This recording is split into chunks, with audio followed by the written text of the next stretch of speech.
my secret, Chris? Where's my secret?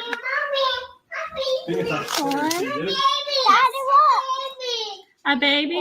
Baby? We're having baby fever over here. Kids are having baby fever. You want a brother? Or a sister?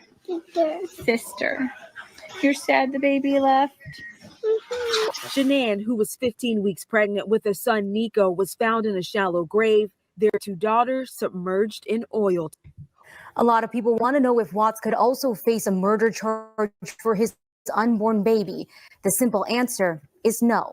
Colorado does not recognize an unborn child, literally at any stage, as a person for the purposes of our murder statute. So the easy answer is no. The father of the unborn child cannot be charged with murder relating to the unborn child. We're excited, and Cece's on week 2 of potty training. Do you have any accidents today? No accidents today at school. No accidents this weekend. She's had 2 accidents in 2 weeks, which is incredible. A lot of, yes, baby. She can, but after mommy, say goodbye to everybody. Bye. Bye. Say thank you for being the compliments. Thank you to compliment. All right, guys. Have a great day, and we're going to go celebrate our excitement over here. Talk to you guys later. Bye. Okay, while we are seeing this visual here without the music, because YouTube changed their music term, so my music I've licensed for I can't use anymore, so I take it out of this video and other videos. So I'm just going to talk to you. Welcome or welcome back to Watch the Obsession live stream and chat. Happy Halloween. And tonight we are going to do yet another spooky Watts live stream. More spooky secrets about the Watts case. Now, I did not schedule this live stream until about an hour and a half before I scheduled it to start because I wasn't planning on doing it tonight because I'm kind of tired. I was going to sort of take the night off. And the reason why I am doing this live stream right now with this spooky theme is one of those absolutely unbelievable, eerie things that happened as I'm thinking about this case just earlier today, just shortly before I scheduled this live stream. And I was like, well, clearly this is a sign. I can't believe this is happening again. I'm going to tell you exactly what I'm talking about in a moment. I want to wait till more people are here though. And I am a little shaken. I'm actually a little shaky right now. I get really nervous talking about this stuff, but we have a lot to talk about. And thank you for being here. Records are revealing crucial details into the murder investigation of pregnant mom Shanann Watts and her 2 daughters. Just before 5:30 in the morning, a neighbor's surveillance camera captures Chris loading something into the back of his truck. Baby, I'm right here.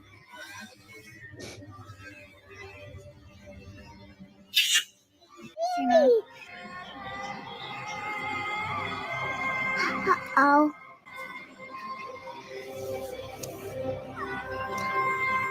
No. Oh no. Oh no. What happened? What happened, baby? Save me, Mommy. I saved you. You're right here. You're safe. He's not going to get you. He's not a mean monster.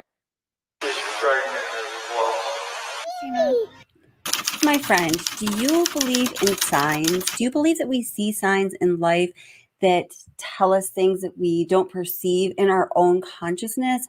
Well, let me tell you, if you didn't believe in signs before watching this, you just might believe in them after watching this, because this is pretty wild.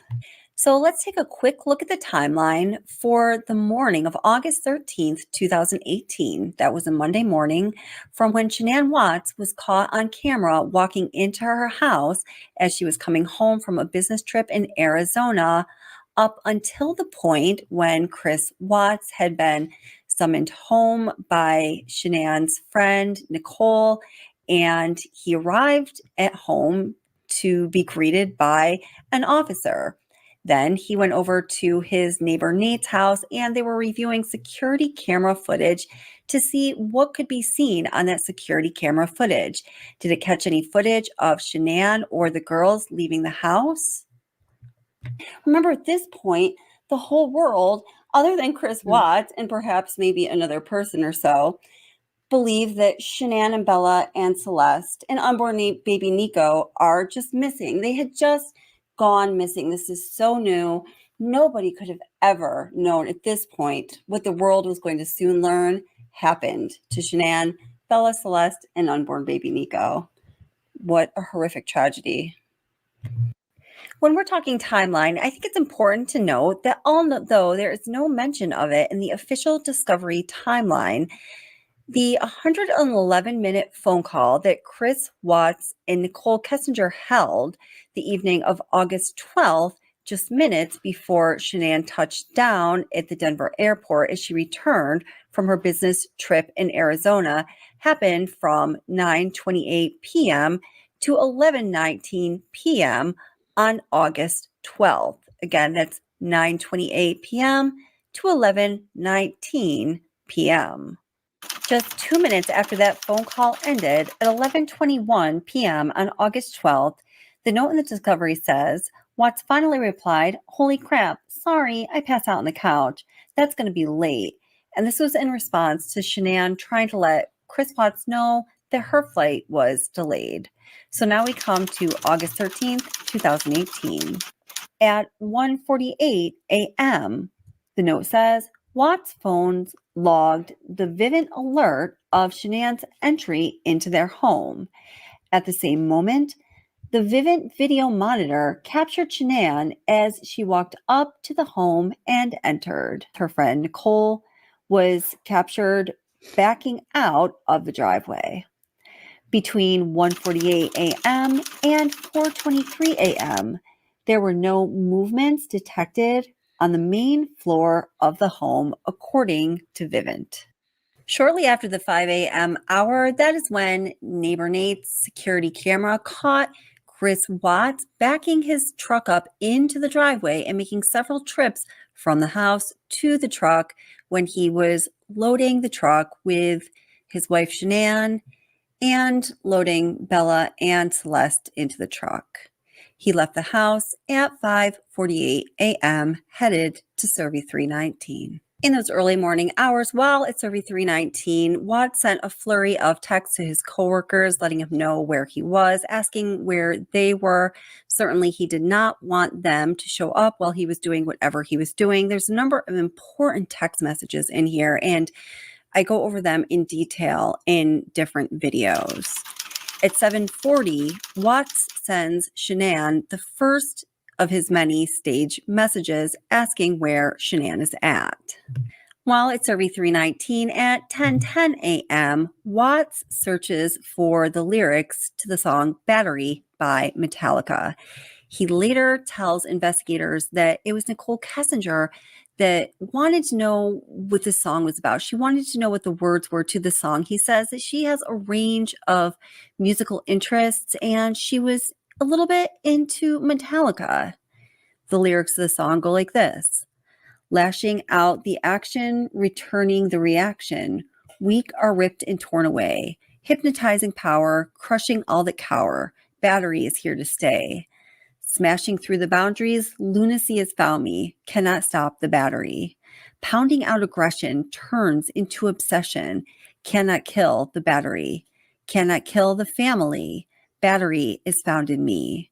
Crushing all deceivers, mashing non-believers, never-ending potency. Hungry violence seeker, feeding off the weaker, breeding on insanity. Circle of destruction. Hammer comes crushing, powerhouse of energy, whipping up a fury, dominating flurry. We create the battery. From 10:28 a.m. to 10:51 a.m., Sandy Rusick, Shanann's mom, is texting and calling Chris, asking where Shanann is at. These texts and calls are intermixed with Chris Watts looking up vacation spots in Aspen and calling hotels. As word gets around about Shanann and the girls' whereabouts being unknown, Shanann's friends start to contact Chris by calling him, sending him text messages, led by Nicole Atkinson, who is, in my opinion, a hero. And he arrives home finally, reluctantly, a little after 2 p.m. and is greeted by one law enforcement officer, Officer Coonrod. So we know that here, Chris does a terrible job pretending that he is looking for Shanann. He pretends that he finds Shanann's phones. Oh, surprise. And eventually, Nicole Atkinson's son, Nicholas, makes his way over to neighbor Nate's house. Officer Coonrod follows, and so does Chris Watts. So let's just all watch together as Chris Watts flounders a bit when he arrives at neighbor Nate's house with Officer Coonrod, and they're watching the security camera footage of him taking things to his truck in the early morning hours that very same day.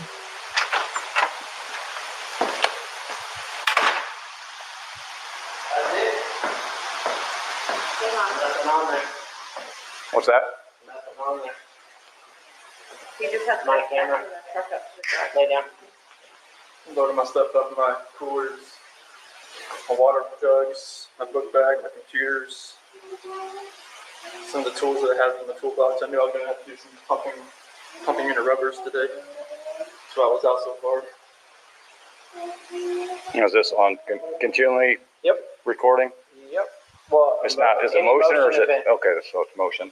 Any motion event that happens, but I get cars driving from this street, and this is him at 517.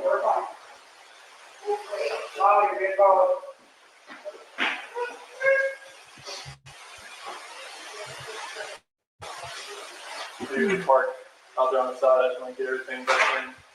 Be easier, so loading everything out there, all the tools that I had to bring in.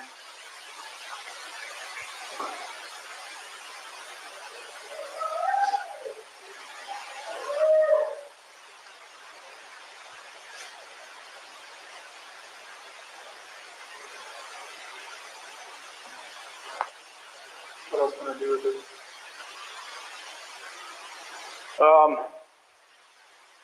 My detective just showed up. So he'll probably want to talk to you. He'd probably, like I said, he might have you call at the bank and see if there's any kind of activity.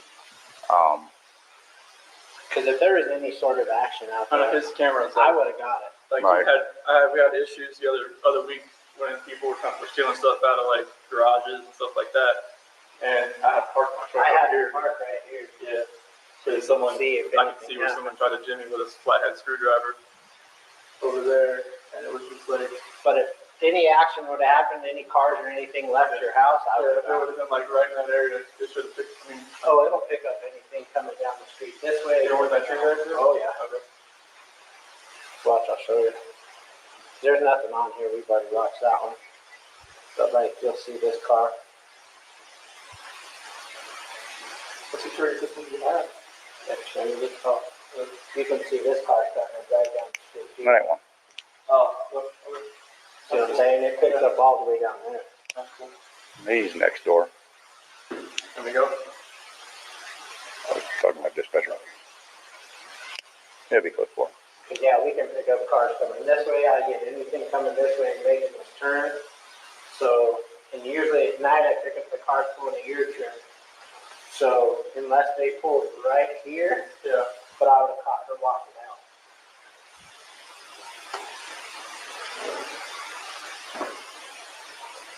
Diesel. Okay, good.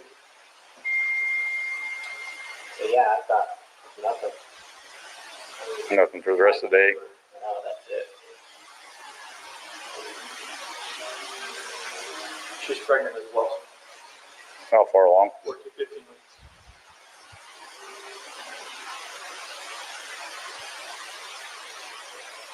That's why her friend said it was low blood sugar. Now, before we go into the sign sent straight from the American just one Porch moment, story Steve. commercial, I just want you to notice something. course. If you're to take a look at Officer Coonrod's body cam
Yep, so sorry about that. Of course, that was going to happen during this live stream. I mean, that was almost a given. I'm sorry about that. All right. Here we go.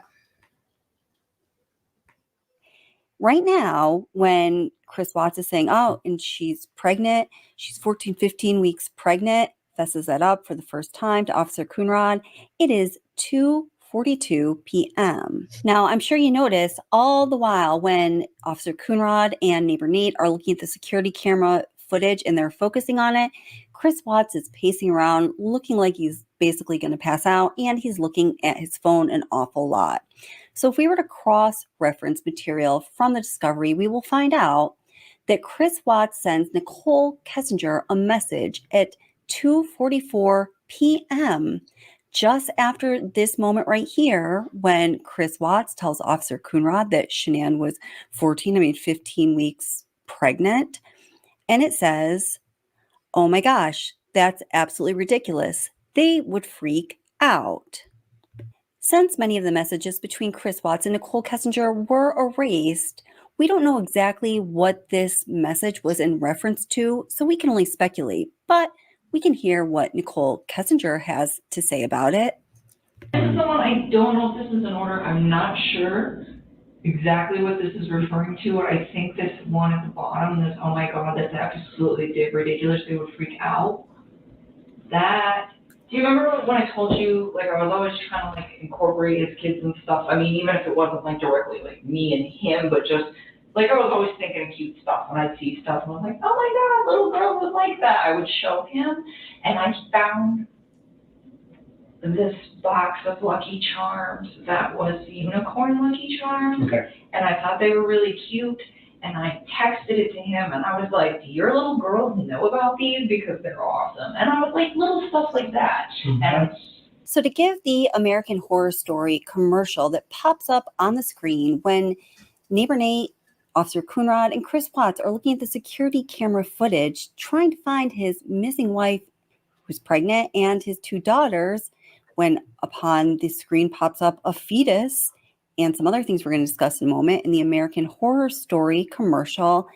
This is all going on while Chris Watts is texting with his mistress about who knows what that culminates into a text. Oh my gosh, that's absolutely ridiculous. They would freak out. That is explained by Nichol Kessinger by, well, you just heard it. So if this American Horror Story commercial is a sign, and if it is a sign that was sent from Shanann to be like, hey, yeah, don't forget us. We were of this earth just a few hours ago, and we are no longer of this earth because of you, jackass. It makes all the more sense to me that it happens in that timing. So unless they pulled right here, yeah, but I would have caught her walking out.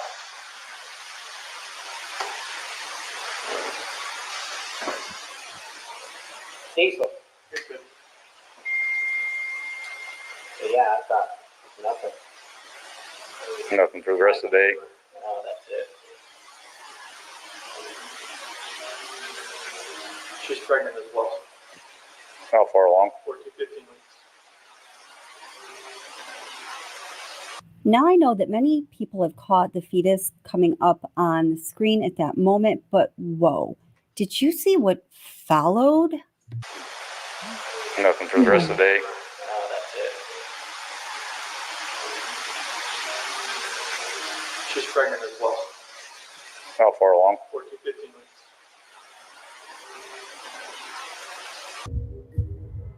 Oh my Lord, just one moment. Make me nuts. All right.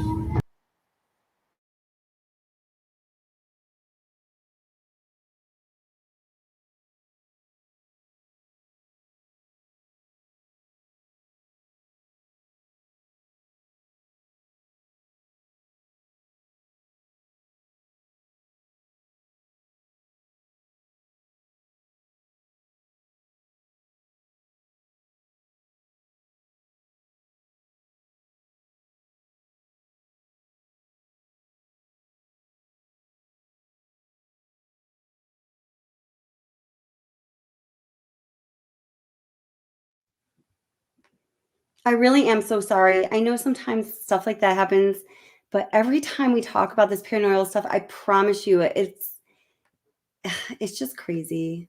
This is why this bugs me out. Okay, so let's just watch this commercial, then we'll start talking. Okay. Screen at that moment, but whoa. Did you see what followed? Nothing for the rest of the day. Oh, that's it. She's pregnant as well. How far along? 14, 15 weeks.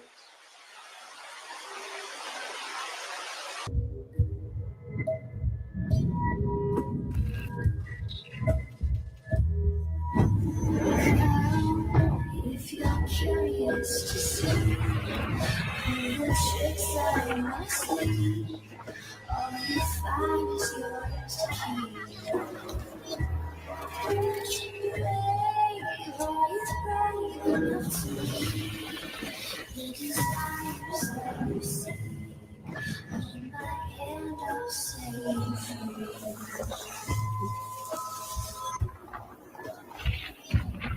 Let's watch that in slow motion.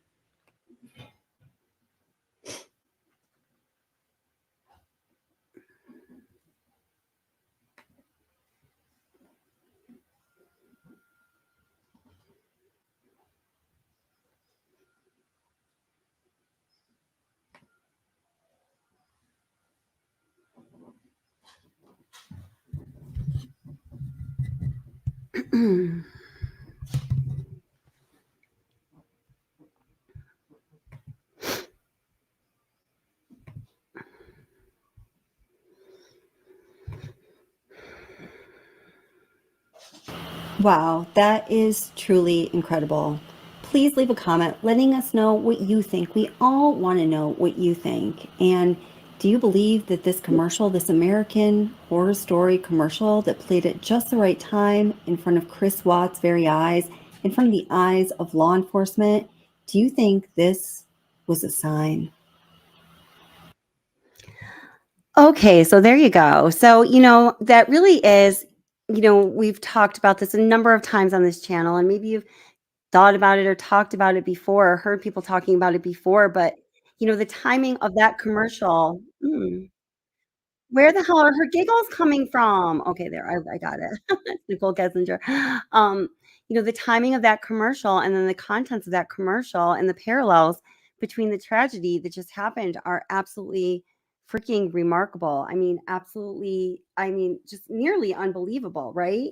You see the skulls, you see like the oil, the thick, viscous, dirty diesel like oil substance, obviously the fetus, just when at the right time for him to, confess to law enforcement. Oh, yeah, she's pregnant, by the way, just an afterthought. Oh my gosh. So, talk about signs. Let me just get this pulled up here on, because I want to turn my camera on because I don't have my lighting right now. My lights are basically off. Let's see. Manual for, okay. Whew, okay.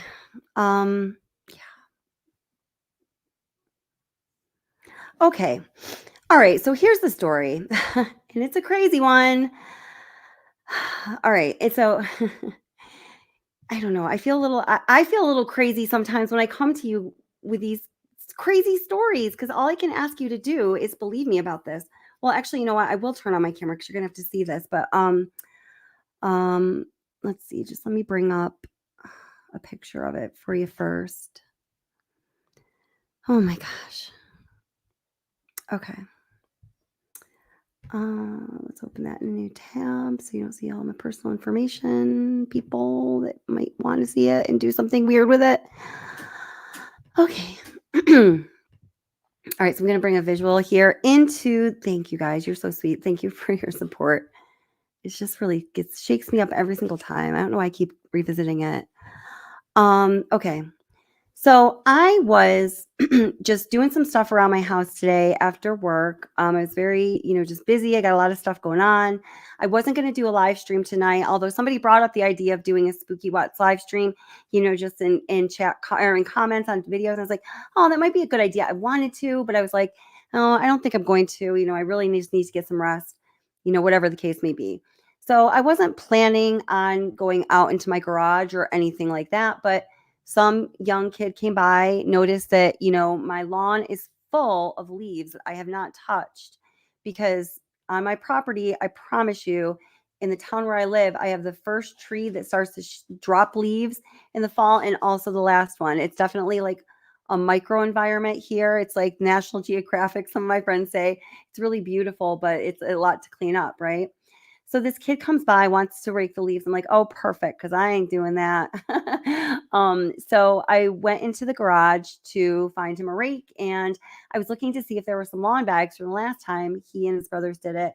And, I just got caught up, you know, set my eyes on this like little project I have to take care of in my garage, and it's moving some like heavy stones and like decorative stones from a fire pit that was once being built in my backyard. But well, that was my ex, and when I abandoned the relationship, he abandoned the project, so it's not done. Okay, so I just have these really heavy, beautiful stones and blocks and bricks in my garage, and it's like hard labor to move them, but they're taking up a lot of space. I need the space in the winter. So I'm like, you know what? I'm just going to move a portion of them right now. Just like get it done. This is going to suck. I'm going to hurt tomorrow, but let's do it. Right. So I'm picking up these large blocks and these stones. Okay. And I find under the stones and the blocks, and I'm going to turn on my camera for a second just to show you the book. I don't want you to see me because I'm like a mess. I'm going to just try to hold it right in front of the camera. Literally, like kind of wedged between two of these stones is this book, and I'm going to explain why I even have it in my home. Let's see here. Whoops. Oh, can you see? Don't see me. See this though. Okay, there's this book right here. Here it is in its liveness. All right. And the book is called Manual for Spiritual Warfare. Why do I have this book? Well, my son's godfather is really involved in the Catholic Church. He, in fact, works in the Archdiocese. He's always a part of the Sunday masses and a lot of other things that they do. And he convinced me to get my son baptized. My son was baptized down there. It's a really beautiful basilica. It's just a beautiful space. But I've not always been, that committed to particularly religion, although my family is very Catholic or going to church. But anyway, there's that story. So he is very religious. He is my son's godfather. On 2 occasions, and I've shared both of them with you guys at different points, since I've had this channel, some really crazy supernatural type things happened to me. One was in this house where I live right now, and it was related to working on the Watts case. And I've shared that story. I don't know if I'm going to tell it again tonight because it takes like all the energy out of me. And I just don't even know if I want to bring up all of that right now because I'm a little spooked. And the other time was when I lived in Philadelphia, and I shared this story with you too. And crazy things were happening. There were a number of reasons I ended up moving out of that home, and I made a big move. I moved to from Philadelphia back to upstate New York. And part of it was because my parents were getting older. I'm an only child. My grandmother was definitely going to die soon. I wanted my son. He's an only child. I'm an only child. I have a relation with my father, who many of you know passed almost a year ago now. And I knew his days were limited. So those were all factors. But the factor that made me move was the spooky stuff that was happening in my house.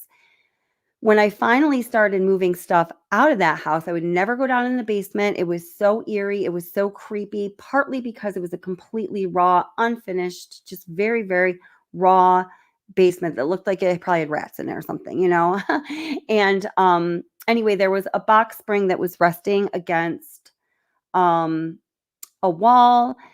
For some reason, we were moving that. And lo and behold, I have a hard time saying this. I should have gotten one of you to complete the story. So lo and behold, we moved the box spring. And the box spring, think of a box spring against a wall, going high up onto the wall. So it's like, like in that orientation. I don't know. So it was covering up higher on the wall than I am tall. I'm 5'6". So it was like at least 6 feet up the wall, right? So So we move the box spring, and behind that box spring is a pentagram. Not only is there a pentagram, but there is a pentagram larger than I am tall, right? I mean, the box spring was just barely covering the pentagram, and the pentagram just wasn't drawn in sidewalk chalk or crayon or something like that.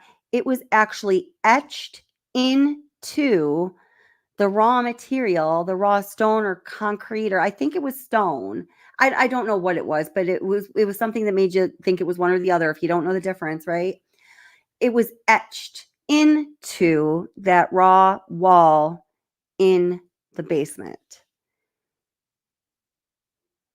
I don't even know what else to say about that because I can't even express like what the feeling that ran through me like at that moment. And as we started to look around and move things in the basement, because the basement was so raw, there were like some, kind of like, I don't know, almost like construction like boxes down there. Like people could have left like raw looking things down there that had lived there before and it wouldn't be weird. Like if it's a nice finished basement and the previous residents left some stuff down there, it might be weird, right? But it was not in this case.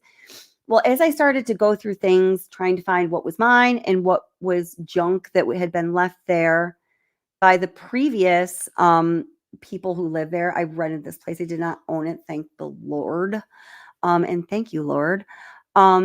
We started to find candles, like the candles that, I don't even want to go into the specifics because I feel like it does invoke a certain energy, but they were all related to worshiping the evil one. Okay. So no wonder the crazy stuff was happening in that house. And I mean, fucking crazy. And so anyhow, going back to the book that I just found today, randomly in the most random spot ever, have no idea how it got there. I haven't seen this book literally in years. My friend gave it to me. I am not really, I didn't really know what to think about it. I kind of dropped it like a hot potato. I don't know what the chain of custody or its location has been since I last laid eyes on it, but I'm telling you, it has been a long, long, long, long time. Well, we're talking years. Okay. So, I just happened to come across it today on Halloween when I had been contemplating talking about the evil, haunted aspects of this case. I mean, it almost like knocked me over. Like I lost my breath for sure. So again, it is it's called the Manual for Spiritual Warfare. You can tell I've not really opened this much because I opened it, I read a few words, and I was like, no. And what I believe it to be is supposed to be prayers to invoke the to invoke the Lord Jesus Christ over the evil one, therefore doing away with those evil spirits and energy that may be around. There's different prayers, and I don't really want to get too into the book still, honestly. I don't know why. That's how I feel about it. But so just the description here on Amazon says, let's see.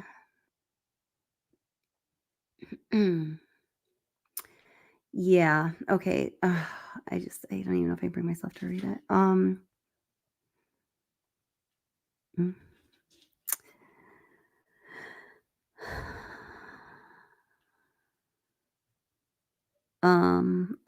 just reading things first before I say them out loud. I don't know. Okay. So just anyway, just a little synopsis on Amazon says, a fierce war rages for your soul. Are you ready for the battle? Like it or not, you are at war. You face a powerful enemy out to destroy you. Sweet. You live on a battlefield, so you can't escape the conflict. It's a spiritual war with crucial consequences in your everyday life, and its outcome will determine your eternal destiny. No big deal, just your eternal destiny. You must engage the enemy, but I don't want to. As you fight, you need the manual for spiritual warfare.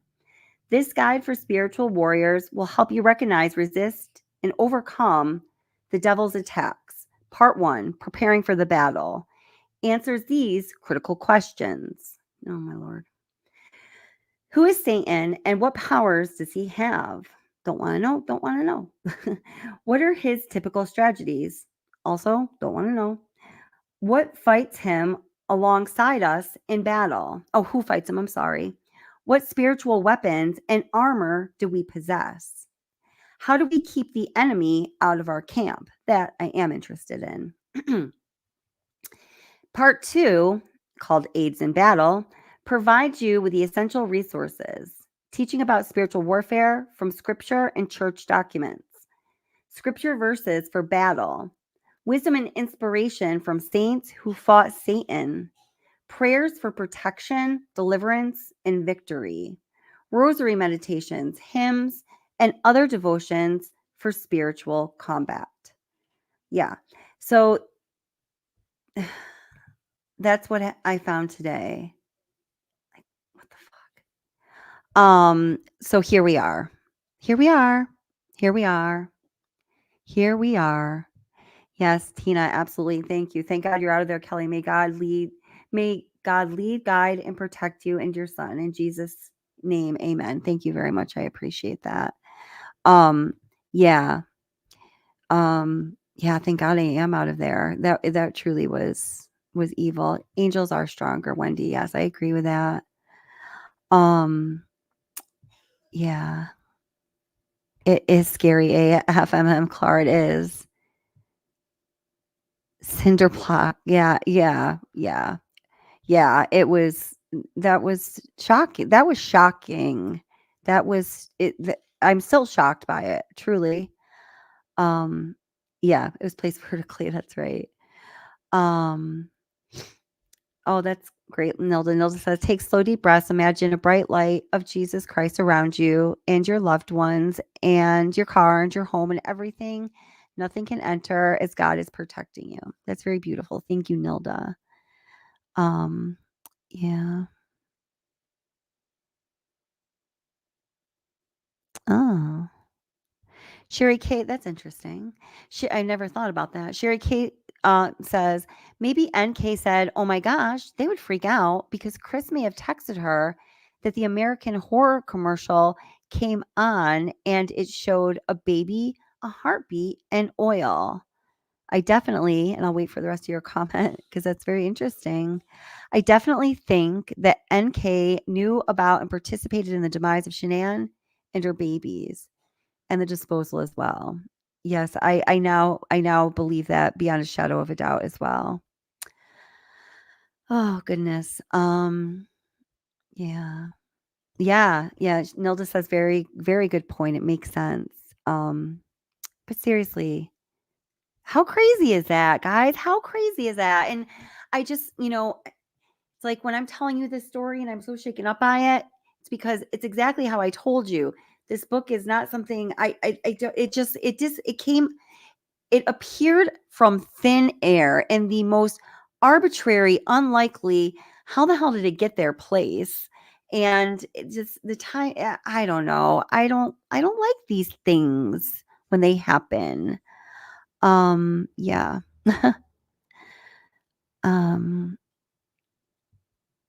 Thank you guys. Yes. Thank you for all the prayers for all of us. Yes.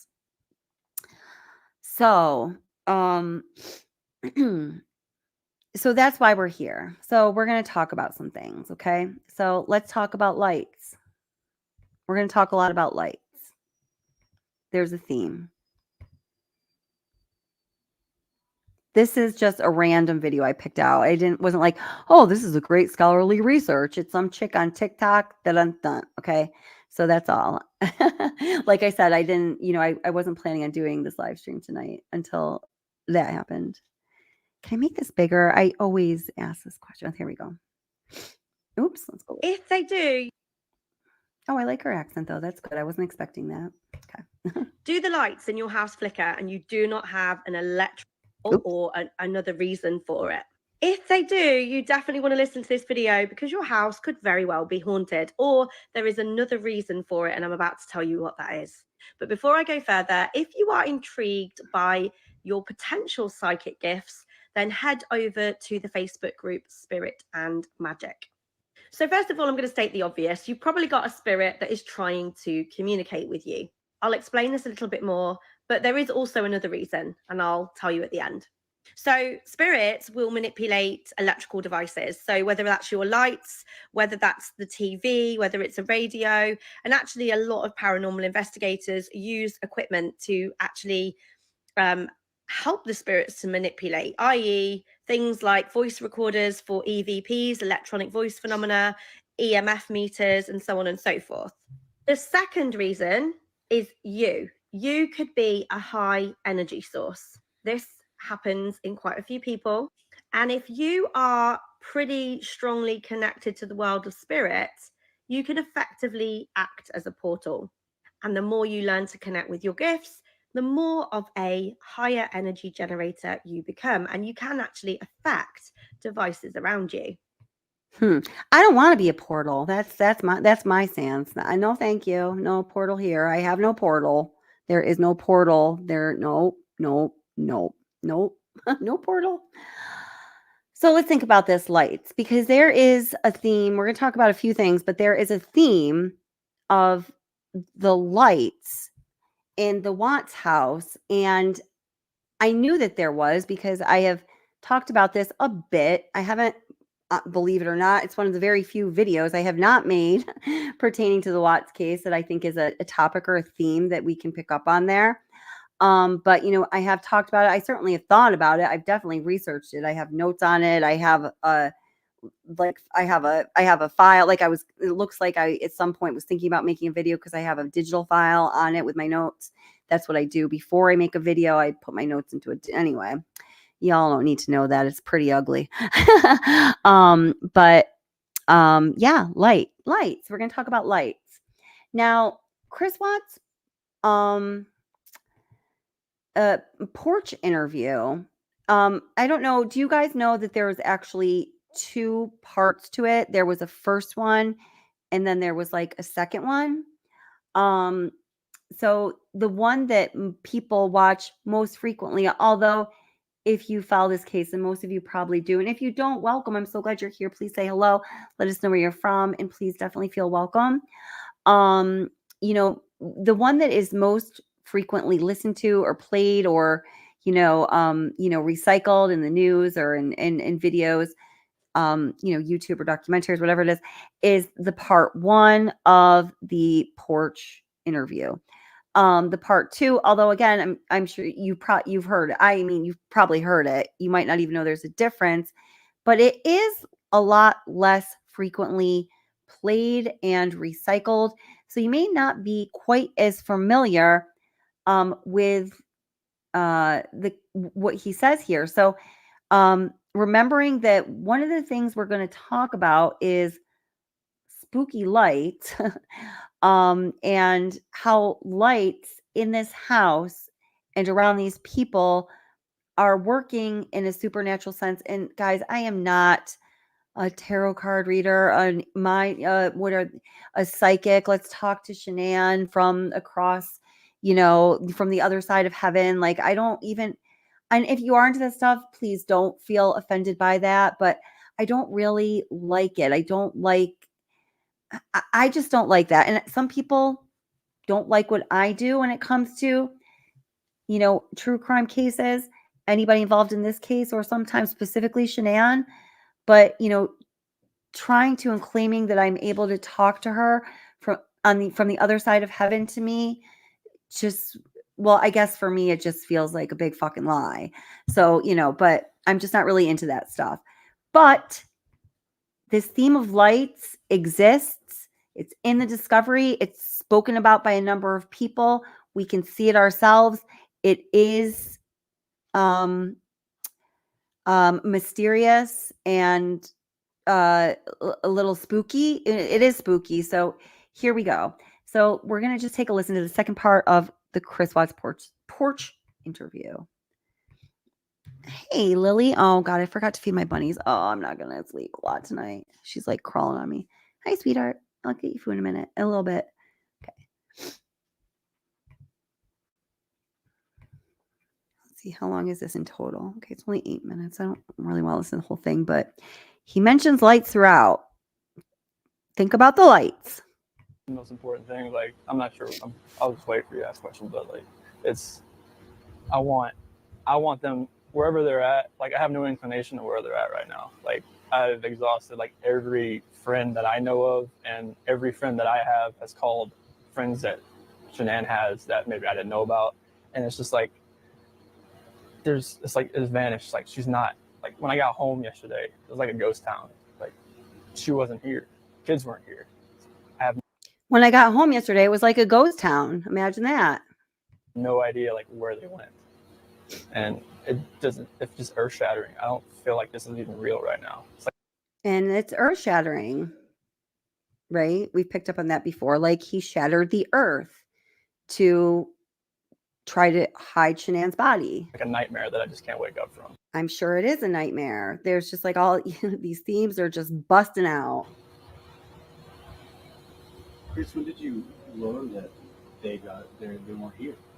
I guess, well, I texted her a few times, called her, I didn't get a response, which that was a little off. And then her friend Nicole showed up about a little afternoon. I could see it on the doorbell camera. And I was like, hey, what's going on? She's like, I can't get a hold of Shanann. And that's when I was just like, all right, something's not right. If she's not answering the door, she said the car was here. It's like, I got to go home. And we got here, got inside, and nobody was here. Nothing. And so I read that Shanann hadn't taken girls to school, which is unusual. Yeah, because like Bella was going to start kindergarten next Monday, and they were just getting ready to start back again. And so your friend Nicole kind of tipped you off at something. Yeah, because like she was here at the front door, and that's when I kind of knew, okay, like if she's not answering anybody else either, this isn't like her. Because I mean, she works that direct sales business, and that's what she does. And for her not to respond to any of her people, I mean, if she doesn't respond to me, that's fine. I mean, like, she's busy, she's got stuff going on, but not to respond to her people, though, that was not like her. Chris, you've got a beautiful family, and it looks like you all love each other very much. What went through your mind the minute kind of you're like, something's wrong? Like, I was trying to get home as fast as I can. I was blowing through stoplights. I was blowing through everything, just trying to get home as fast as I can, because none of this made sense. Like, if she wasn't here, like, where did she go? Like, once I got here, it was like, all right, who can I call? Who do I know that she could be with right now? If she went to a friend's house, where could she be staying? And we went through everybody. I mean, just everything in my contact list and her friend's contact list, and nothing has come up. Everybody has said like they haven't heard from her either. I'm just hoping right now that she's somewhere safe, and maybe she's there. But right now it's just like, if she's vanished, like, I want her back so bad. I want those kids back so bad. I wanted to ask you a little bit about the hard part. Your first thought is, where are they? I want them back. Your second thought is, your friends were telling us, and we kind of heard me a little on the phone. Your second thought is that you're afraid people think you may have done something. Yeah, I mean, not everybody's gonna have their own opinion on anything like this. I just want people to know that I want my family back. Like, I want them safe, and I want them here. Like, this house is not the same. I mean, last night was traumatic. Last night was, I can't really stay in this house again, like, with nobody here. And last night I wanted that knock on the door. I wanted to see this kid just running, just barrel rush me and just give me a hug and knock me on the ground. But that didn't happen. Who are you gonna stay with tonight?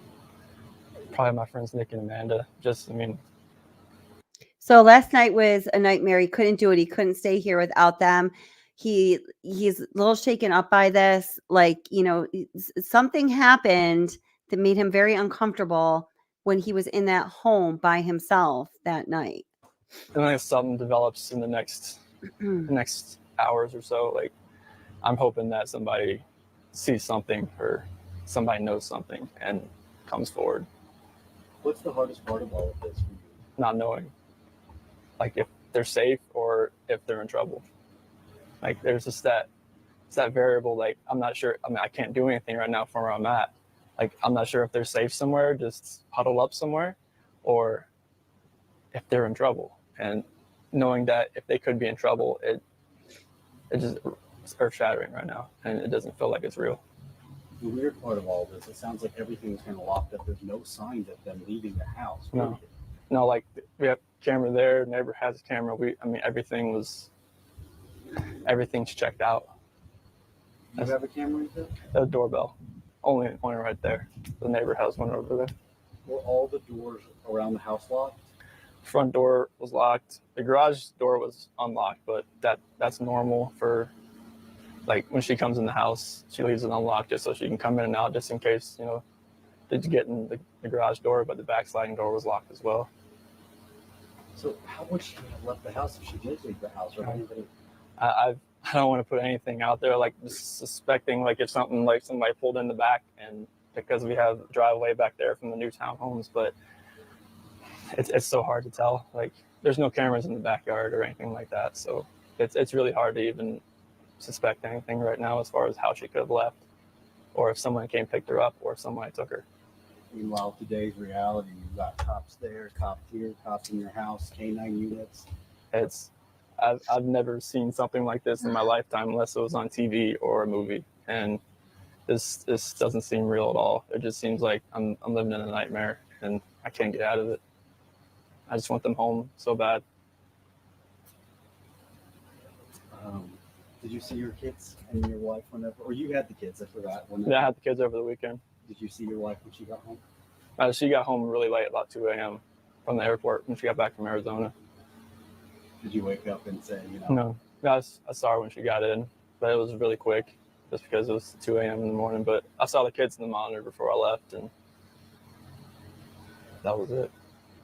What kind of efforts are happening right now, Chris, to find them? Right now in Frederick Police Department, they've been on point. With the officers, detectives, sergeants, K9 units here, they're getting sense. So hopefully they can pick up something and kind of go in a direction that will actually lead us to where maybe they're at right now. And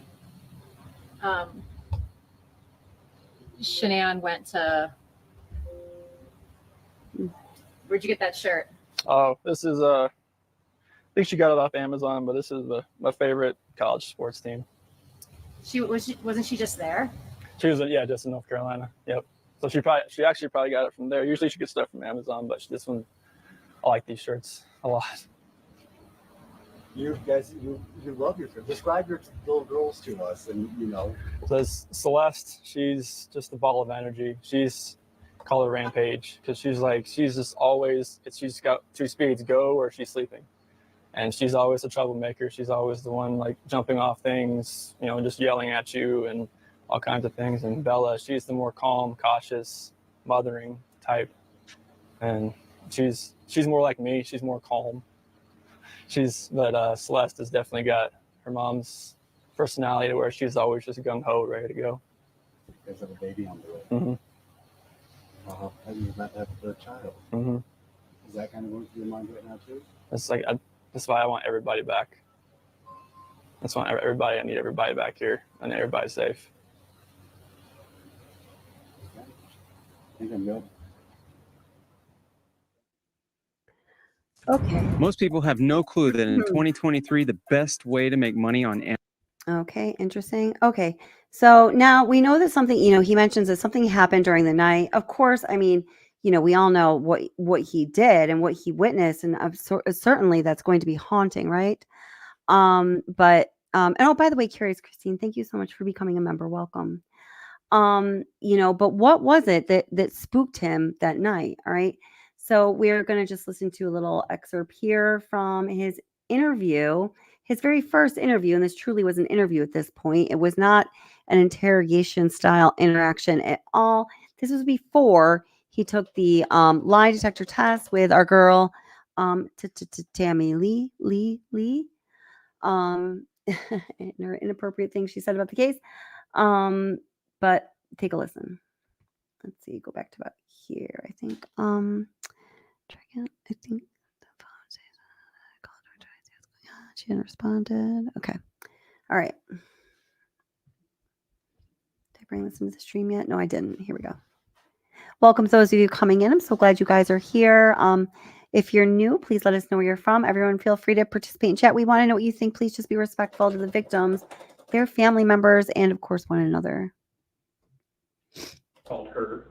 Yeah, I called her at 12:20, see what was going on. She told me that Shanann hadn't responded to any of her calls all day or any of her friends' calls all day. Okay. And that's very strange, just because, I mean, she doesn't get back to me, that's fine. You know, like she gets busy with kids or whatever. And if she doesn't get back to her people, like the people like she works with direct sales. Okay. So if she doesn't get back with them, that's strange. And she doesn't have to answer the phone? For them, yeah, okay. Like all the time. Okay. Yeah. For me, it's just like, hey, wait, I'll see you later. Okay.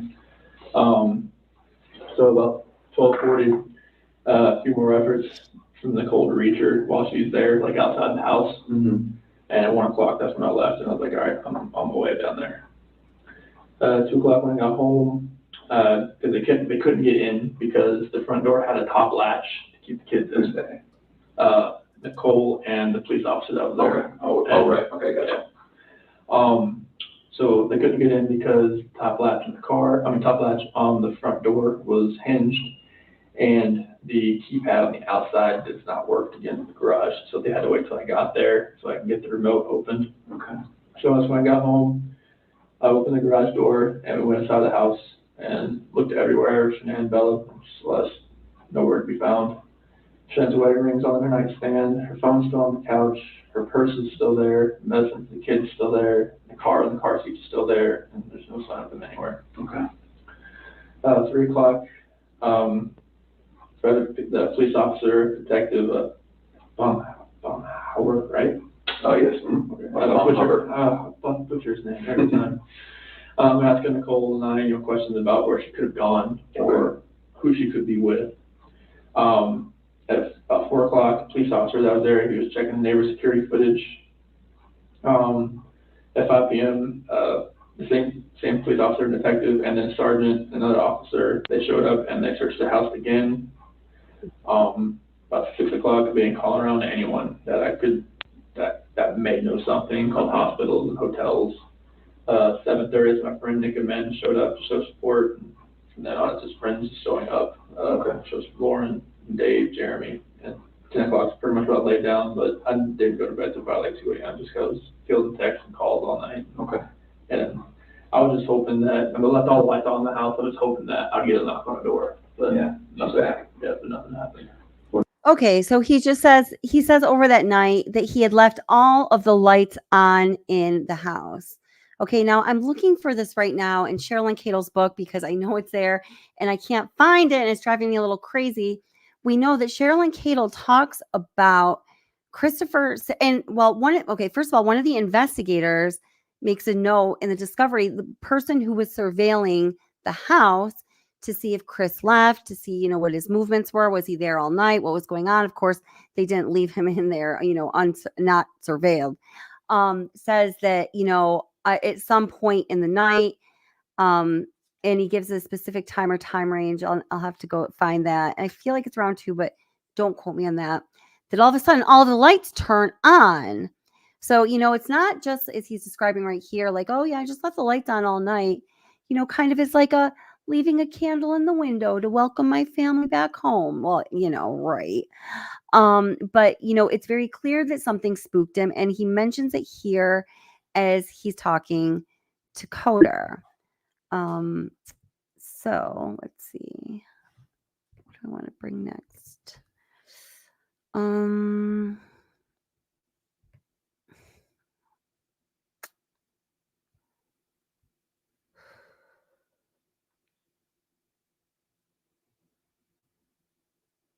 I'm just going to play this for another minute or 90 seconds because I think I've almost found the part that I need to in this book. They talk about some other interesting stuff here. Hang with me for a sec. Oops.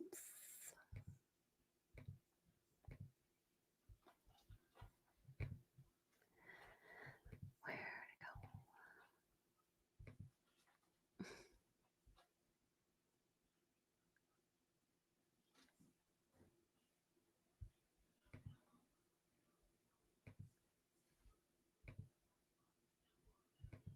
Oh, this is so weird, man. Okay.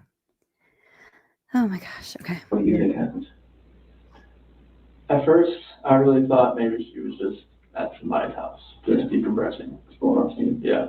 But after today, like with the onslaught of all the cars, I mean, all the police cars, all the news, all the canine units, it's making me lean the other direction about someone took her. Okay. But it's just, if someone took her, it would have to have been someone she knew. Because there's no sign of anything like being disturbed, broken. Mm-hmm. But like, that's the way I'm leaning now. At first I thought for real she was just decompressing somewhere. I mean, I thought she was safe, even though everything in the house was left there. But now it's just, after the day with the news crews and everything, it feels more the other direction, and it's freaking me out because I have no idea where they are. Okay. If you could think of anything that we could do to find them, what would it be? I mean, everything that I've exhausted so far is like people that have car seats, because she left the car seats. And she would never just, I mean, Bella could sit in a regular booster chair, because she's about that time. Mm-hmm. Celeste isn't quite there yet, but all the people that I know that have cars, I mean, they've contacted me.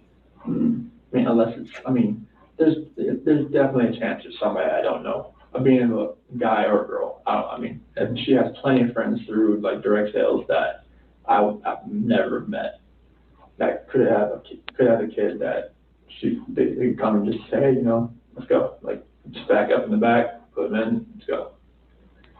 But I wouldn't have the name. I wouldn't know who they are. Okay. And this is like, that's what's driving me nuts. It's like, when I told the news crew, like, if she's out there, like, just come home. Like, if someone has her, or like not just has her, but she's at somebody's house and she's just decompressing, it's time to come back. Because now this is real. Okay. This has gone to a different level. Absolutely. Okay. Do you have an inkling of if it's good or bad?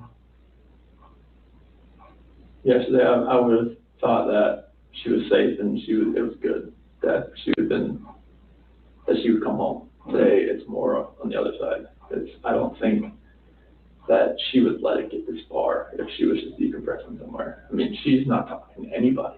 As far as, I mean, people that have reached out to me that I haven't talked to in like a year, mm-hmm. that are friends with her. Mm-hmm. Like, one of her like best friends, Judy, lives in Florida. Works in the police department down in Miami. Mm-hmm. And she called me today. Like, that's one of her friends she would confide in. Oh, okay. So. And she hasn't heard anything? Nothing.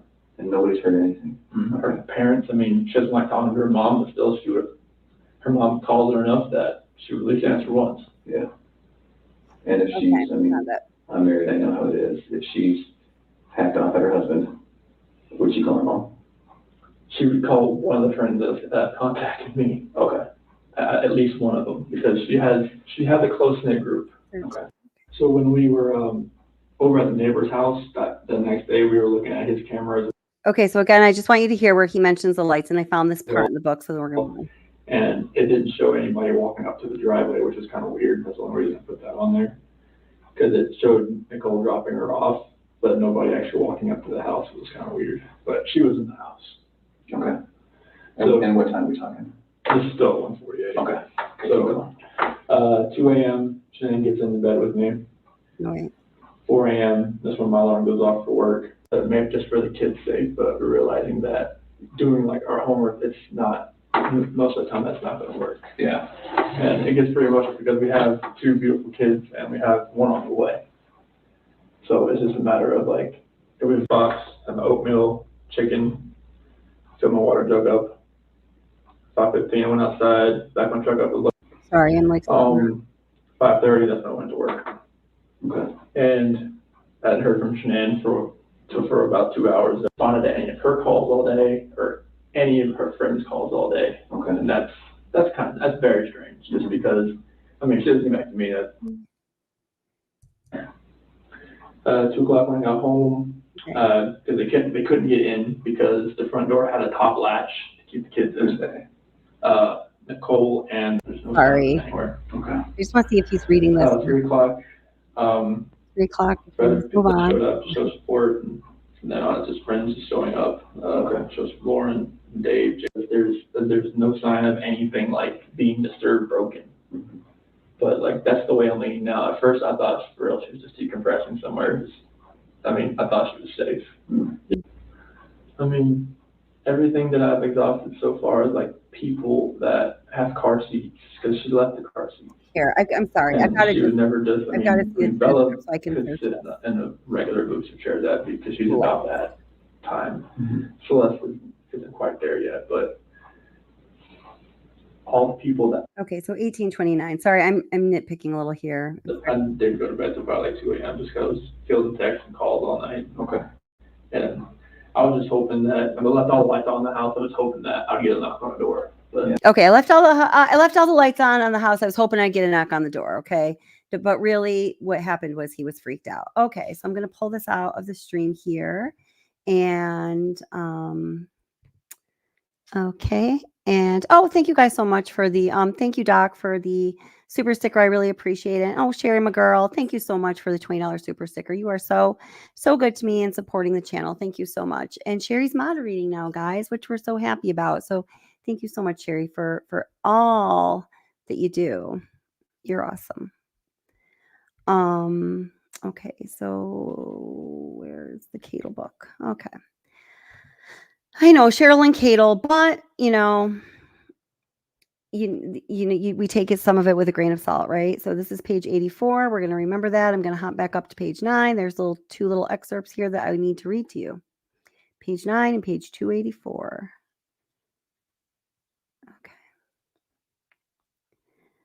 Okay. Maybe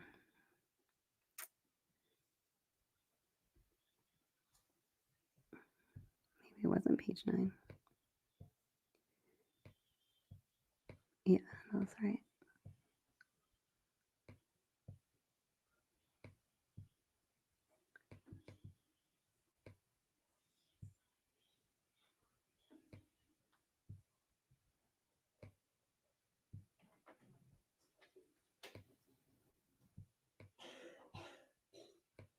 Okay. All right. So,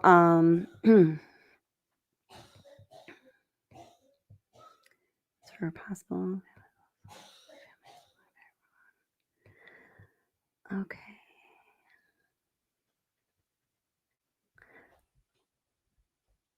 Well, this is important too. Okay. Okay. As with any conflict between people, there are two sides to the story.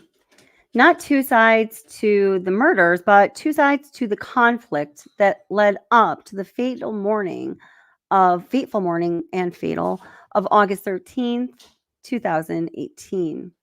In this story, there are circumstances that led up to seemingly devoted and loving husband and father, Christopher Watts, deciding to take the most heinous way out of the family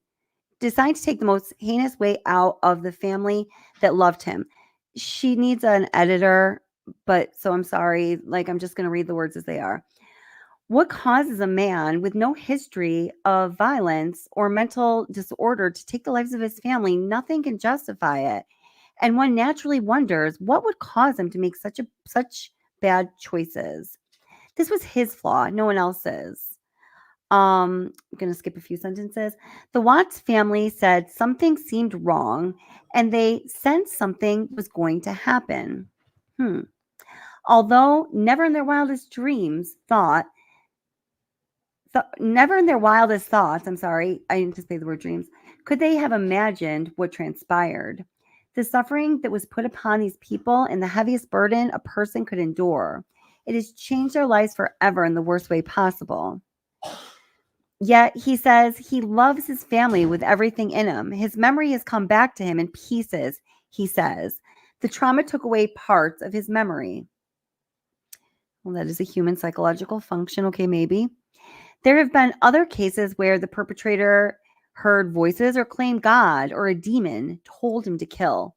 However, Christopher claims he did not hear voices that told him to kill his family. There are definitely some eerie things that happened around these murders that do appear evil. However, how is it that somebody could kill anyone without it being evil? What happened that could have caused him to calculably, what a horrible word choice. I'm sorry. Kill his beautiful family. I sat out to find, it does say sat out. I'm sorry. This is just, she needs an editor. I sat out to find these answers from the murderer himself. There was something about his story that was not as simple as everything looked, and I knew it. I always wanted to write and I think, we don't care about that.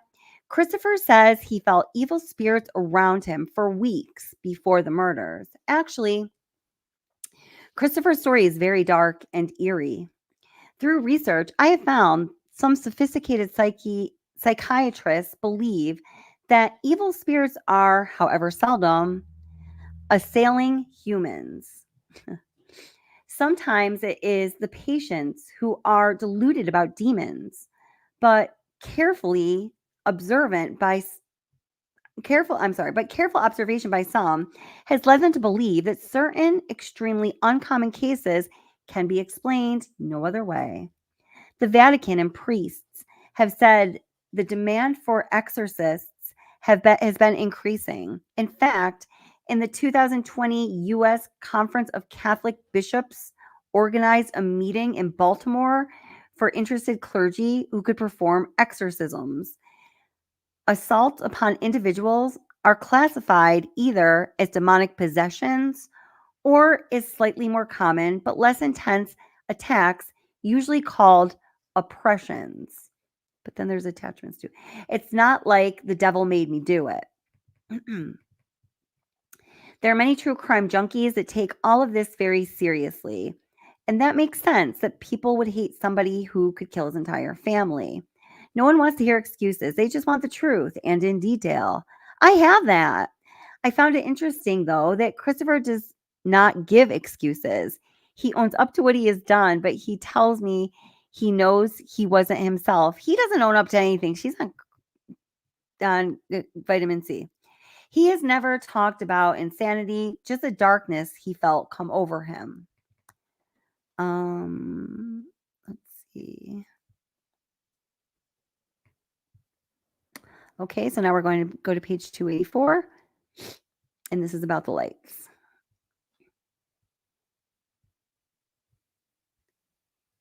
$151. It's not an easily searchable PDF. Sorry for the scroll.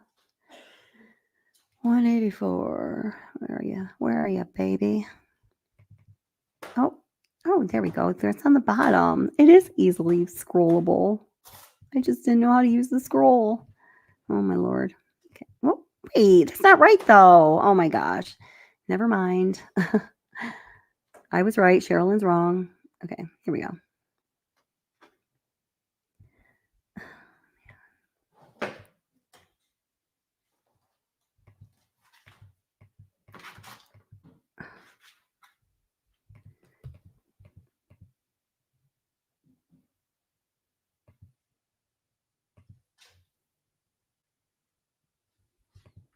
Oh my gosh. You know what, Nilda, do you want to come up? I'm going to have you come up. Did I say 184 or 284? Oh my goodness. Does anyone remember?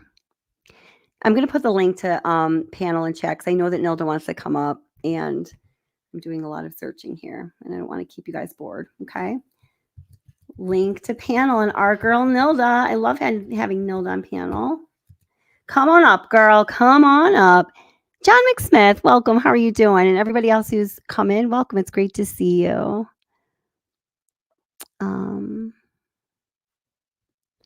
Let's see. How are you doing? And how's your health, John? I've been thinking about you. I'm reading some of your comments here. Coffee Fueled says, I do believe NK was into some dark things. We're going to talk about that too if we have time. If not, we'll have to move it. We'll have to table to the next. Zelda says satanic forces are what was behind this massacre. Although I certainly think Chris Watts has accountability and responsibility. And I can't believe I'm saying that. I don't discount that possibility. I do not. Sherilyn Cadle seriously messed up that best opportunity anyone could. Yeah, I agree. I agree. Oh, John, gosh, praying for you.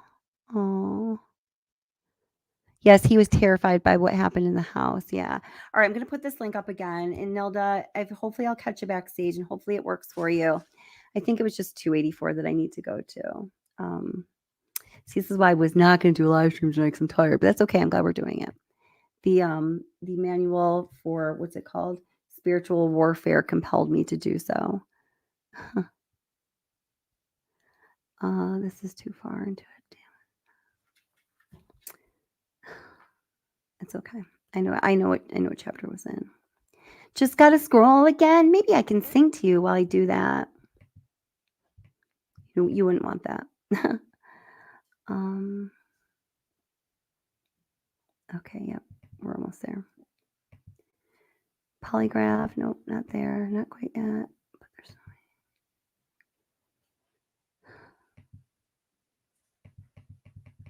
way. Oh, yep, here's Cheryl Ann copying just a huge chunks of the discovery, and that makes up half of her books. All right, we don't need that. I've already can search the discovery on my own, girl. Okay.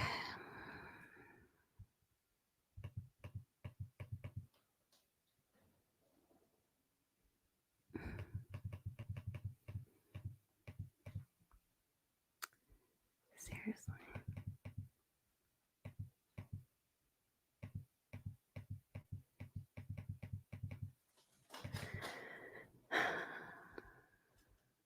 Friends, oh my God. Intermission time. Intermission time. No, it's not interviews. Let me see if Nilda's there. Nilda, get your butt up here. Okay, it's in the days after. Okay, very good. So we're close. All right. Okay. So I'm just going to start reading this chapter. So this chapter of her book is called Chapter 13, The Days After. Compelling in her novel. No, they're letters in the discovery. Quote, you will never meet a murderer that isn't afraid of a ghost. How apropos.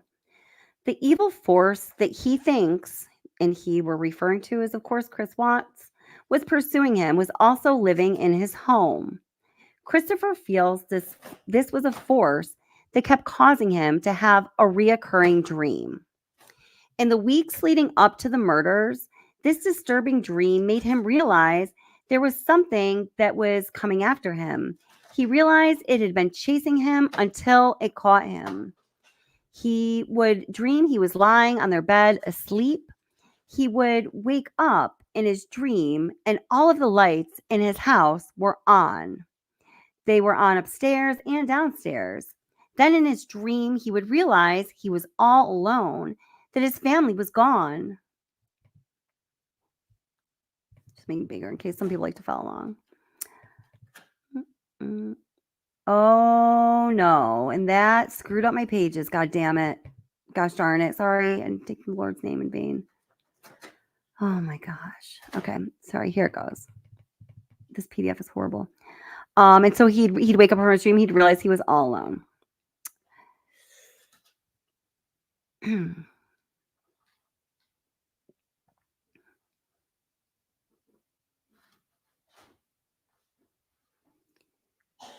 Then in his dream, he would realize he was all alone, that his family was gone, and it was just him.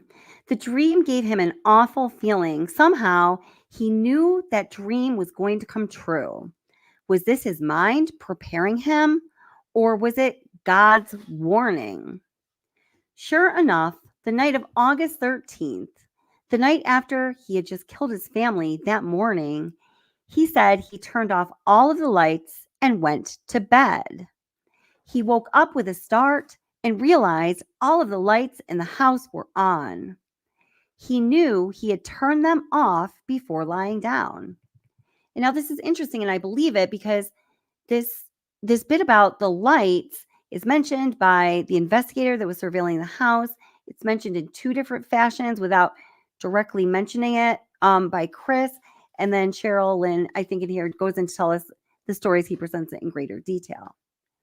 So sure enough, on the that the night of August 13, he said he turned off all the lights, went to bed. He woke up with a start and realized all the lights in the house were on. He knew he turned them off before lying down. The first thing that came to his mind was that he was all alone and his family was gone. Wow, what a reality check. This was his dream. He lay downstairs the rest of the night.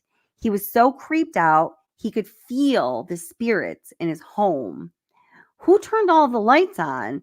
Now, and as we know, because he just told Graham Coder, he left those lights on for the entire night. So he probably had a sense that his house was being watched. So for him to get so bugged out that he left all of his lights on for the entire night, I mean, he should be bugged out if you just annihilate your family, but something really, really spooked him. Who turned on all the lights? He said he did not, and he was convinced for sure there were evil spirits there. We know this is true because in one of the police reports, and this isn't true, they said an officer sat outside all night. He made a note in his report that all of the lights were on in the house. He made a note that at some time all of the lights turned on in the house is what the note actually says. I can show it to you. Could Christopher have been sleepwalking and turned the lights on? No, because he tells us that he intentionally kept the lights on. Or was this the work of what he says was in his home? It said that sometimes a dark spirit will follow a person around for a while. Let's see.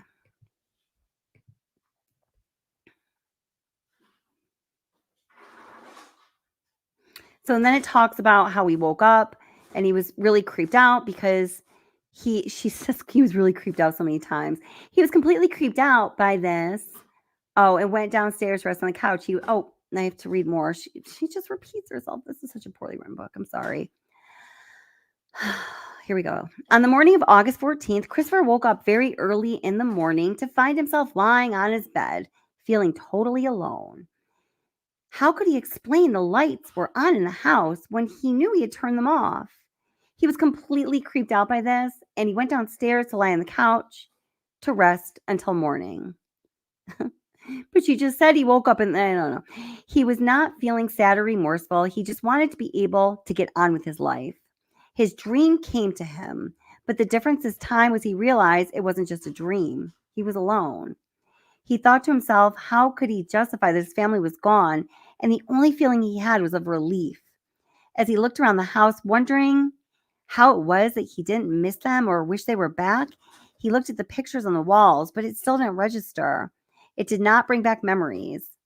He realized he had a headache and went into the kitchen to fix himself something to eat. He opened the refrigerator, took out a couple of eggs, and scrambled them. Not only, most people, gosh, if your wife or one of your children died, you probably wouldn't be able to eat, but you're certainly not preparing yourself a brunch. But no, he just goes crack some eggs and, and actually, exercises some culinary skills in the kitchen. When he sat down to eat, the phone rang. It was the police wanting to know if he had heard anything. It was hard to explain the family disappearance. It's not like he'd cleaned out a room and threw away something important. He'd cleaned out his house and thrown away his family. Did he really believe he and Nikki could be happy? Did he really believe he and Nikki could be happy after he had done something like this? What could have possibly been going through his mind? I think we're done with Sherilyn.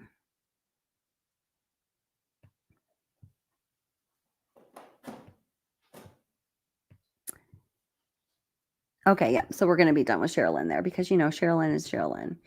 Okay, so coming back to you guys. Oh, good. Nilda is there. Okay, I'm going to bring you up, Nilda. Okay, your camera's on. I just want to make sure you're good with that. I always let people know when their camera's on, okay? Okay, you're not up yet. I'm going to bring you on right now. Okay. All right, everybody, please welcome our friend Nilda. You're looking great. Oh, thank you. Thank you. And you as well. I'm so happy we're doing this. And I'm telling you, I made a quick comment is, I saw that. I'm telling you, last night I had this very strong feeling. I was like, shit, pardon my language. Oh, You're I good. missed the other live that you did on the other case. And then I'm like, I wish we would do the Watts. I really just felt so strongly. I wanted it to be tonight. So I was looking at my phone. Yeah, I was watching something on Netflix. It just finished. And when I looked at my phone, I saw that the mods were already on. And I'm like, oh my God, this is awesome. So I stopped my movie and I was just so happy to join us. You know, I'm glad you're here. Oh, thank you. Thank you for having me up. You know, with the minutia, I keep rewatching and rewatching videos. Yeah. And sometimes there's a new perspective that you gain, right? Yeah. Or a detail. Last night I was flooded with thoughts. I'm like, oh, if I go up, I want to say this, that, and the other. And of course, when the time comes, Fill it, girl. Oh, okay. you know how it is. But, you know, a couple things that were just in my head yesterday. Like somebody mentioned something. Okay, so I'm going to real quickly, I want to start with acknowledging, thank you for sharing, and please don't feel at all hesitant to share with us your experiences. I'm telling you that there are so many creators that state they had the same experience and they have to get away from it for a while. Yeah. And I know I respect all religions, everybody's beliefs. I happen to also be Catholic. So in my case, what works for me, this is just something that I do because I happen to have, let's just say, a gift, a little bit of a gift, but not within my control. It's nothing that I control, and it's usually loved ones. And I've got a journal of messages, and they don't mean anything to me. But then when I tell the person, it's something that they say, "Oh my God, nobody would know that." But I also have learned that, and somebody mentioned the same thing in the comments, that when you have an ability that you're open to everything, and that's where it can be dangerous. And so I, like yourself, I'm not interested in any portal or any of that stuff. Right. And sometimes, you know, I'd have nightmares that really freak me out. And what I start doing is, you know, sometimes we all pass out and don't always say our prayers, but when I do, I always say, please protect me. And I always say, God, I only receive loving messages from, you know, loving spirits, nothing else. Please don't let me be frightened. Keep everything else away from me. Yeah. Yeah. And it's calmed me. I found that I stopped having, you know, the nightmares. And then one of my aunts years ago told me this, and I really do apply it. And I think, you know, even my nephew's 4 hours away studying, but I always imagine a white light with Jesus, God, in my case, also the Virgin Mary, whoever we, you know, honor, with a protective light. Like a potent light. And I think that, and you kind of said the same. I feel strongly that when there's God, we don't have to worry. However, I do believe we have to acknowledge that those things do happen, and at least be cognizant so that we can have a chance to protect ourselves from them. I believe that God always wins. Peace and love always wins. It's just that in my case, and my mom and I always disagreed on this. Oh, but you shouldn't worry, because I said, Mom, it's not that I'm not trusting in God, but when we know that these things exist, we have to take the opportunity to at least say, you know, please protect me from that. And then we're good. That's how I look at it. I don't like to go into explore anything. And like you, if I had found that book, I would have done the exact same thing. Maybe skim over what you found to be, like, you know, positive prayer to the Lord, and the rest of it, you found it. And I think that the positive, Kelly, you found something, And so you can do something about it. So you have nothing to fear. We all have you in our prayers. And once thank you're aware you. of something, yes, absolutely. But I think once we're aware of something, Mm-hmm. that's been my experience anyway, it gets better, because the unknown, if we don't know what to, yes, we're protected by God, but I also think we need to know when to call out to him. And now that you found that, you're going to forget about it, and you're going to just, ask for protection and be done with it. But I think that you should feel relieved and positive. I would personally, I'm not saying I know or have any expertise in that arena, but everything that you've said from the start, I agree with.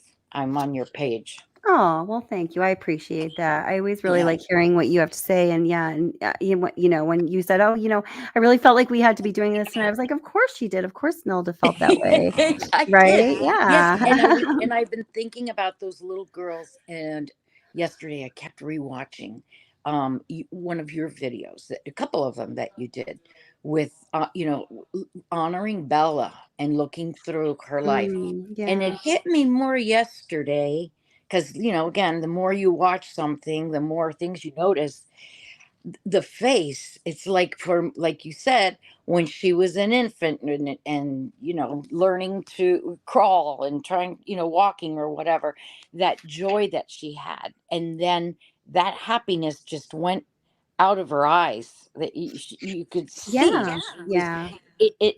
right, it almost seems like it's a definitive time when she transitioned from being a happy baby Mm-hmm. to scared of Yeah. everything. I don't mean necessarily fear, but nervous. And as her Mimi, Insecure Chris's and mom, uncertain. yes. She didn't feel, yeah. Yeah. And I looked, and since you talk a lot about, since you're a behavioral therapist, and Mm-hmm. I like how you point out during the videos, you give us examples, like when Cece was in the crib and she wasn't sure which Shanann she had, which mommy came in the door, when she Right. was trying to help Bella, who was calling out for her mom. That video, Right. you know what I'm talking about. Yeah. So Yes. Yes. so I've actually, in seeing other videos, even, I mean, just as of yesterday, I noticed more of that same, um, the same kind of behavior, hesitant behavior with even Cece, depending on what Shanann was saying or doing. And I know we've all said and thought the same thing and heard it a Mm-hmm. million times, but I Mm-hmm. can't state enough. My goodness, how obnoxiously redundant that stupid MLM of Thrive from Lavelle, Yeah. with, God rest her soul, with Shanann Yeah. on that stupid phone I know. I and know. making those children, but constantly. No. And I said, oh my God, I started counting how many times she said, say hello, say this, say Yeah. that. So It's a that all lot. that Yeah. time she could have been dedicating, if she would have probably taken Whoops. just half an hour to an hour a day out of the filming and spent that with Yes. the children. Now, What? now, now, go ahead. No, I was just going to say, what a difference, because you don't It would see have any. made a very, I do think it would have made a very big difference, but just a couple of things. I definitely Mhm. would like, well, I don't want to get too off topic with like this Okay, stuff, okay. because I'm with there's like a bunch of other stuff that I want to show. And Sure. also Okay. I have to be careful on this topic in general Sure. anyway, right I now. So you know what I mean? Yeah, So yeah. I'm 100%, 100%. Yeah. Yeah. So Yeah. back to the experiences. All I can say is I'll keep all of you in my prayers, and I know everybody out there. So many of us I see that has each other in the prayers, and that's a beautiful thing, and that's the best It thing is. we can do for each other, and it'll be all Totally. good. But thank you for sharing that experience. And again, I Yeah, think definitely. And I you will are continue good. to. But I want to get back. I want to get to the discovery now because I want to get back to the theme of the Absolutely. lights. Absolutely. because just so because I'm gonna have to Yeah. So but I stay up here because I want to hear what you have to say about this. Okay, sure. So just going on, with the theme of the lights in the Watts house, we know that police body cam footage that we're just going to take a look of a little. We're not going to go through the whole thing because we have done that before. That's on Friday, September 21st, 2018. Officer Kate Leans responds to 2025 Saratoga Trail, the Watts house, for a report of suspicious activity. And it was certainly suspicious. Nate got a text from I don't know exactly how it happened, but anyway, it doesn't make sense, but approximately 7:50 p.m. I responded to the residents. After the arrival of more officers, we performed a search inside the home. We received information that lights were on inside the home that had not been on prior to this evening, and had footage showing an unknown female walking up to the front door of the house but not leaving. Still a huge mystery. The house was clear, and I've got a lot of answers about things that are still a mystery to, this are still supposed to be a mystery to everybody, but I have no clue on this. But the house was clear. All the lights were turned off. Windows were locked, and we exited. So I just want to take a look at a couple parts of this video as it has to do with lights and, just the possibility of, some kind of activity that cannot be explained by our typical, ordinary physical world that may have been going on in that house. So let's see. Whoops. I just pulled the same thing back in. Stop and present. Share. All right, here we go. No, this one. Yeah. Okay, so I think this is from Crime Talk. Yeah. Hi, Scott Reach. How you doing, buddy? All right. If you like the video, hit the little. We will get through Scott's intro here. Okay. Here we go.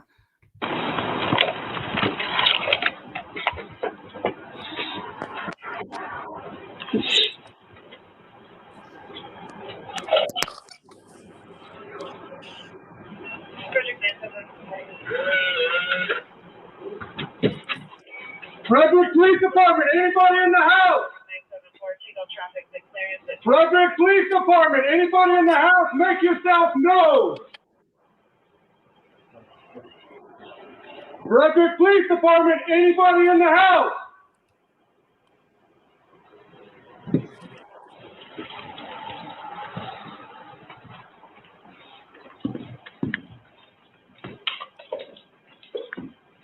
Can you pull that staircase?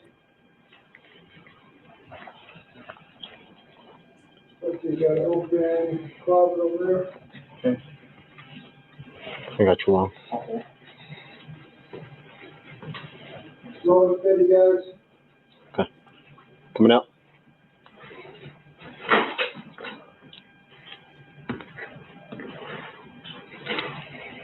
Pushing up to you, Chris. Nothing.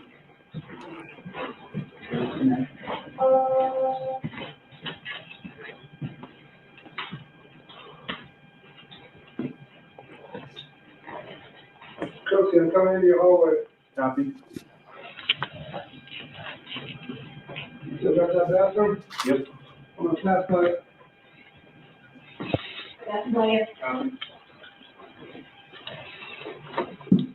Open that connecting door. All right. Connecting door. Closet, I'm coming behind it.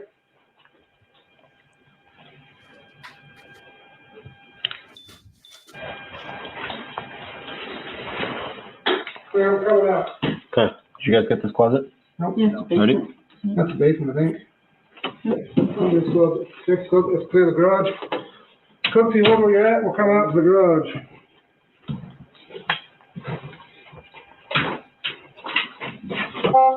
Frederick Police Department, anybody in the garage?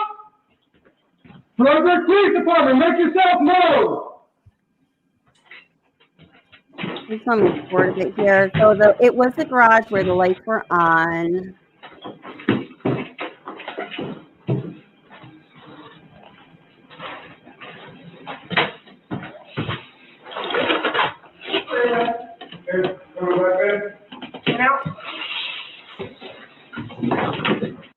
What's that? Okay, wait. That might be the alarm I'm thinking. I'm not sure. I actually am not sure where I'm saying that. Hard, hard to find anything. It's right there. Shut up.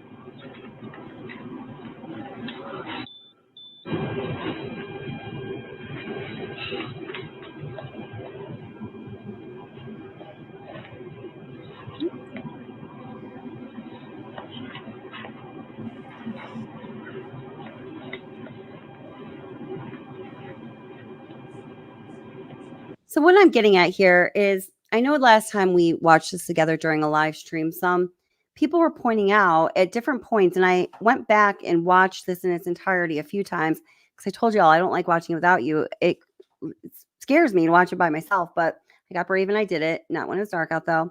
And there are indeed, all of you were right.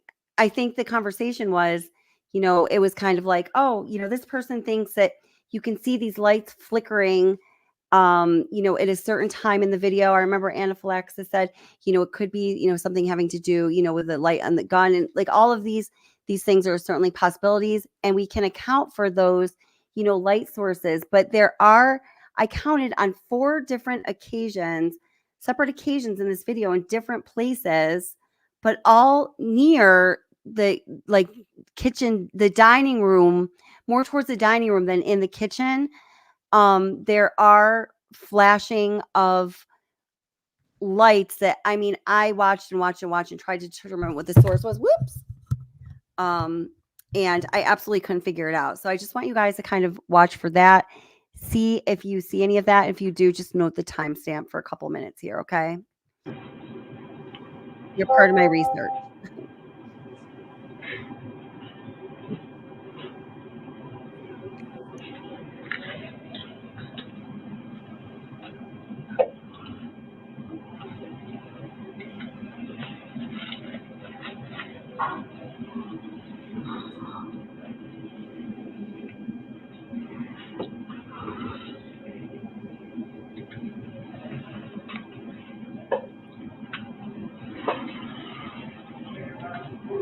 Blue coming up. Blue coming out.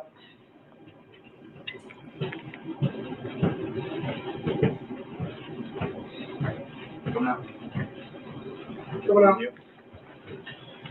Okay. We check this closet? Yeah. Okay. We checked out the kitchen cabinets and such?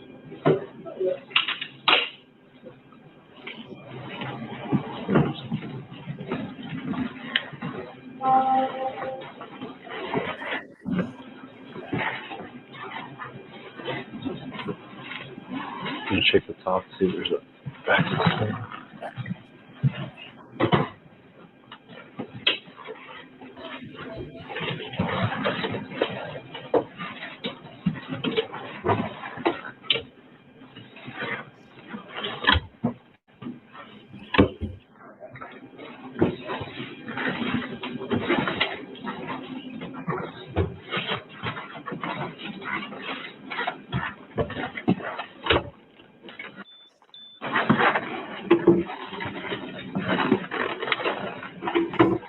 Clear.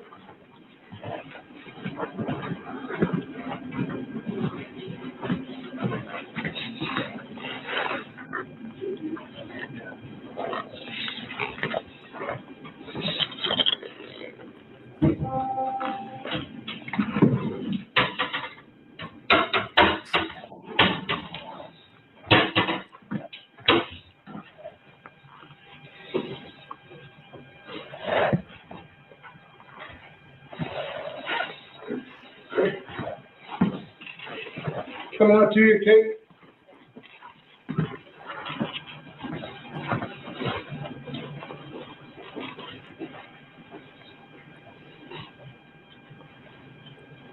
All right. Look for any vents like those that are big enough that maybe they open and something like that. Let's go clear upstairs. Frederick Police Department, anybody upstairs? Frederick Police Department, anybody upstairs? Make yourself known. You guys want to cover me? I'll grab the gate.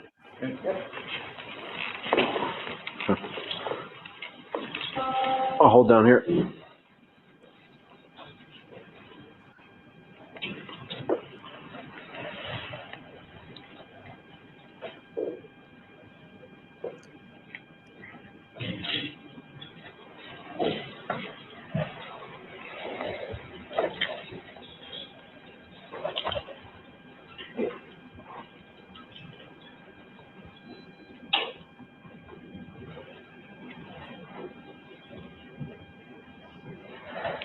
Sir, coming out. Copy.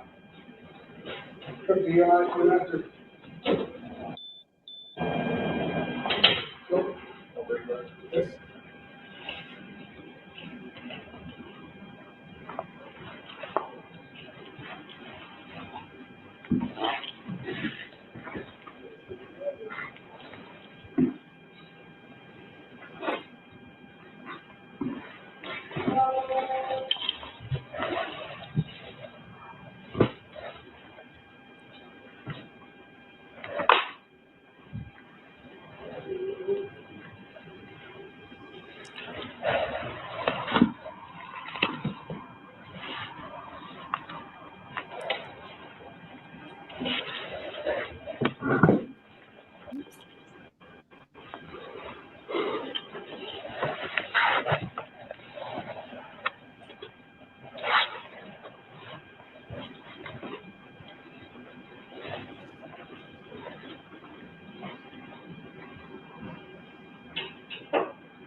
No.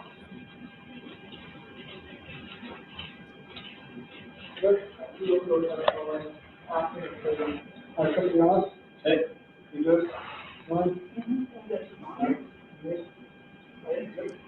You going out? Which one do you want? You guys go up on the street. Good? Okay.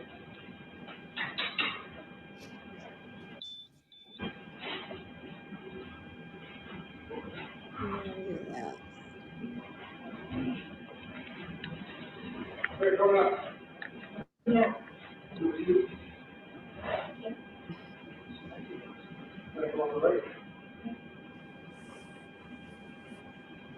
Hold on a second. Something else ready for you. Want to do with me, what takes you on the right? I ain't putting these over on the left.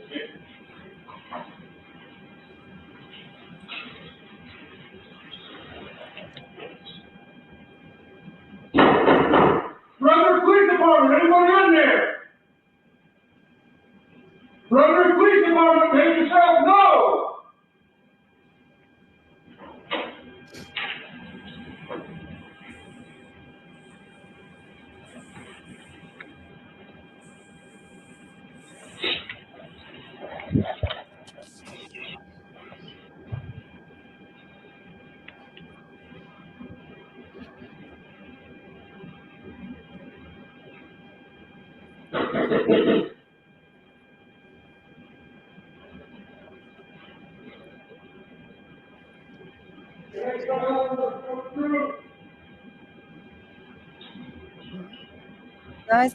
Is the video actually playing? Copy. Yeah, it is. Okay, sorry. Copy.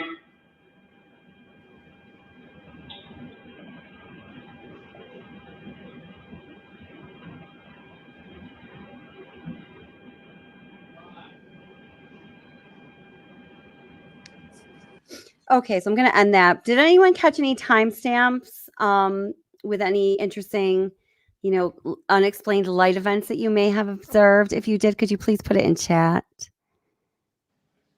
And welcome to those of you coming in. Hey, Becky Boo. Hey, Sandy. I didn't say hi to you earlier, Susan. Hey, Renee. Renee says, whoops. Well, I thought that my cursor not working so good.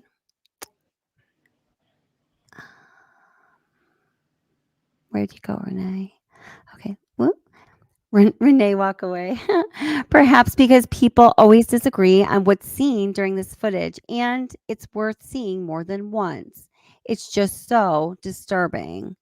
Yeah, it is. It's very eerie. I don't know. I feel like, and again, when I say these things and I hear myself say them, I feel like I sound like like not myself. Like this is not something I normally would say, but I feel like you can feel like this like sinister, like the evil energy of the home. I get that feeling. And like I said, I'm not that kind of person, whatever that kind of person is. But what do you think, Nilda? I agree 100%. Yeah. Not that kind of person either, but I Yeah. get it's like a chill up your spine. Very heavy negative energy is what I feel when they show this footage. Yeah, absolutely. I totally agree with you. I I totally agree with looked to you. see if I could identify, particular timestamps with the lighting. I didn't notice. Maybe I'd have to watch it again.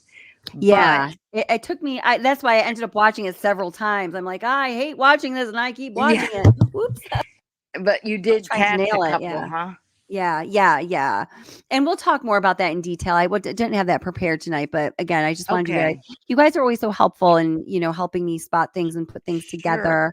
So I'm like yourself, alone at night. There's some of these I don't like to watch, depending on what it is. yeah. Especially like I'm like with the mirrors, that kind of freaks me out. I can't watch that by myself. Yeah, you're right. It is. It is. Yeah. It's there's just a lot that's really creepy there. And I showed you that picture before that of like that cross image.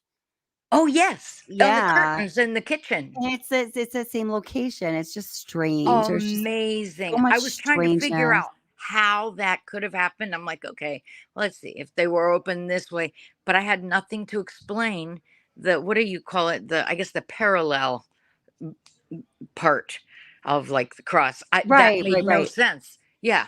Right. Yeah. How would that have come? But definitely I feel like just heavy negative energy all around Yeah. for Yes. sure. Yeah. There was one thing, and not to get off track, but it did have to do with oh, just give me a second to see if I can think what I was going to ask you or tell you. Oh, I don't know. Again, if this is something you want to talk about, leave sidebar and talk about it later. Okay. Just let me know. But something that I have heard it before, but it didn't really resonate until yesterday on a video I was watching, where it said, according to Vivian, and I think you may have even mentioned this, there was no activity recorded on the main floor. And what I can't that stunned me, because I'm like, okay, we know apparently she walked through the front door, so how could that be unless Right. they grabbed her immediately, which I don't know. Um, Yeah. and then there was one other thing about shoot, let me think, give me a second. There was that. Oh, okay. And then when NK's car pulled in, so you can correct me. I don't know exactly when. Okay, I'm getting to that right now. Oh, okay. Yep, that's Perfect. where we're headed. Okay. Okay. So now, going along with the theme of the lights, we're going to take a look at another light that is a sign or an indicator. We're going to go back to what we started with in the very beginning, after I shared with you my experience with the Manual of Spiritual Warfare.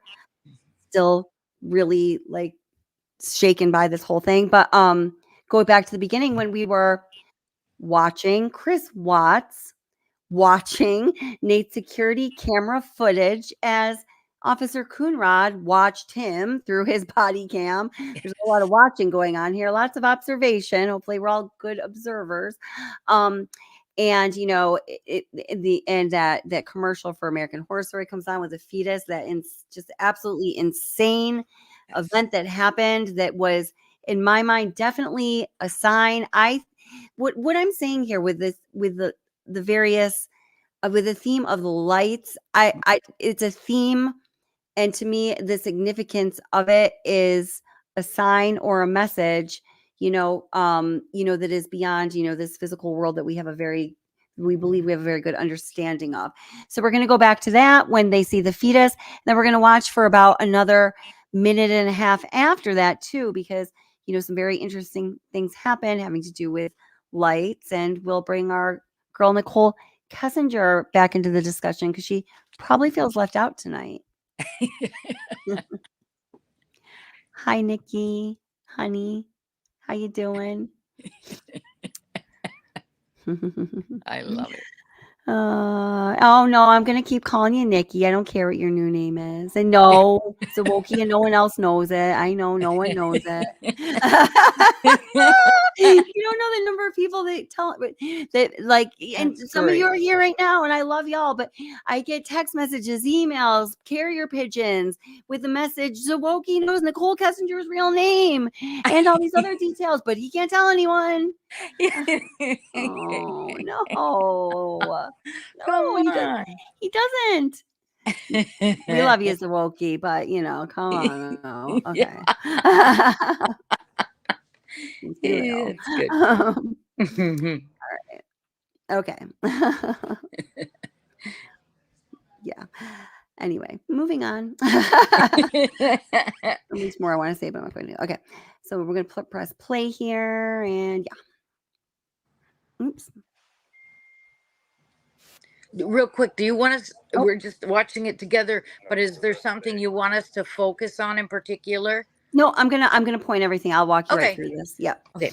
So here's the fetus, and yep. She's pregnant as well. How far along? 14, 15 weeks. Yeah. That's why her friend said it was low blood sugar.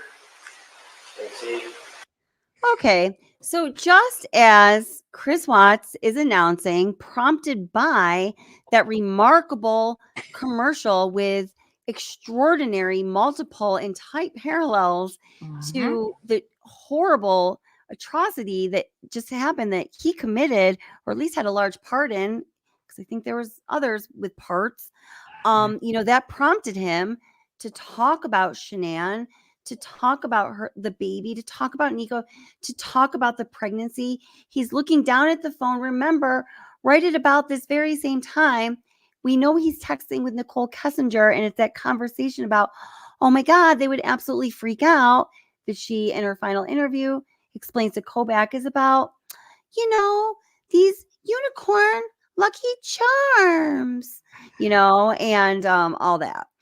And so right after that, just as the words 15 weeks pregnant is coming out of Chris Watts' mouth, I want to say shamefully, but I don't know if he feels shame, and that's horrible. And I have blown this up before, but I'm not going to try to look for the pictures right now. Oh, I wish I could blow it up for you, though. I don't think it'll do anything if I try to magnify this. No, it's just gonna.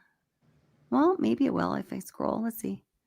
Let's see what I can do for you guys. Probably maybe nothing. Okay. Let's see here. Down button. No, nothing. Okay, can't do that. Nope, not letting me do that. I have to put it through my video editor. I can't do that while I'm streaming because it just doesn't happen. Oh crap. So now why is this line I picked the wrong version of this particular video today. Oh, when I minimize it, it makes the line go away. Okay, there we go. Hold it, guys. Sorry. Okay, so we see here in this first frame, the frame before it, as we're looking at Nate's screen, as you may or may not know, very clearly noted that it was August 13th, 2018. So then that was the footage with him going out to his car, and then it goes to some August 12th footage.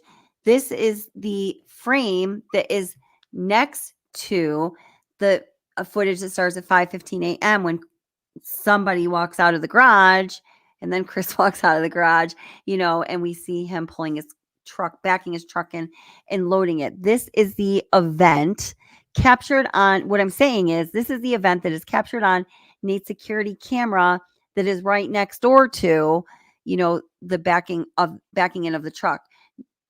Nothing was captured on his security camera between what we're going to look at right now and Chris backing his truck in. So from 11:23 p.m. till 5:15, I guess there was no activity on the street that had motion that initiated the recording of Nate's camera.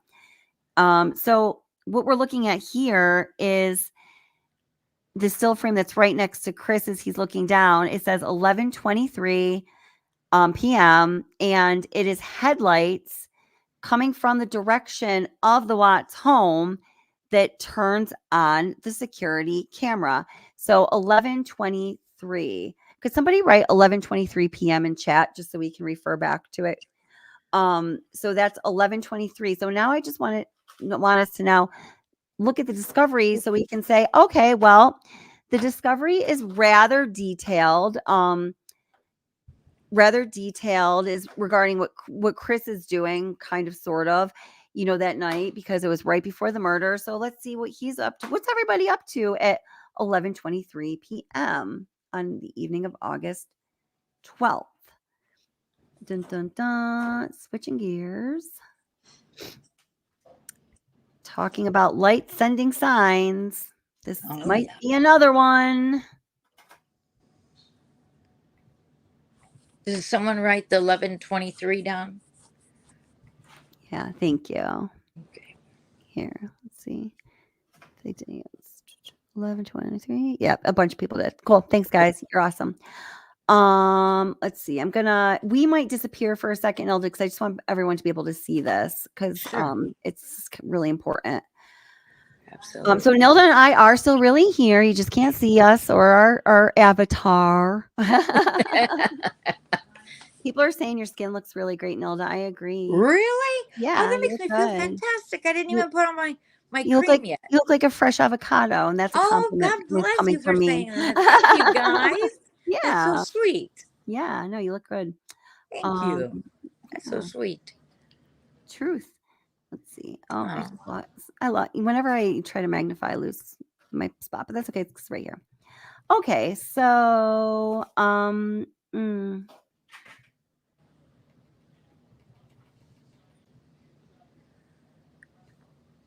yeah, okay. So now, oh gosh, okay. So this is page 1923, and I lose it. Okay. Mm-hmm.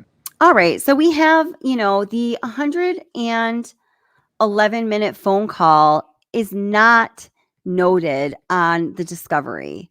It is not in the discovery timeline. I'll say it again. I said it a million times, and I'll say it again because it is so important. It tells us so much about so much. The 111-minute phone call, when it begins, when it ends, or anything about it, has no mention in the discovery timeline. But we happen to know, because here we are at What's the Obsession, discussing the Watts case, that phone call goes from 9:28 to 11:19, 19 minutes after 11. Okay. I have visuals for this too, but I don't have them. Okay. But anyway, so it goes from 9:28 to 11:19. So the 111-minute phone call that is not on this timeline, making it really hard for us to work with, it ends at 11:19. That's the important part here, I guess, sort of. So,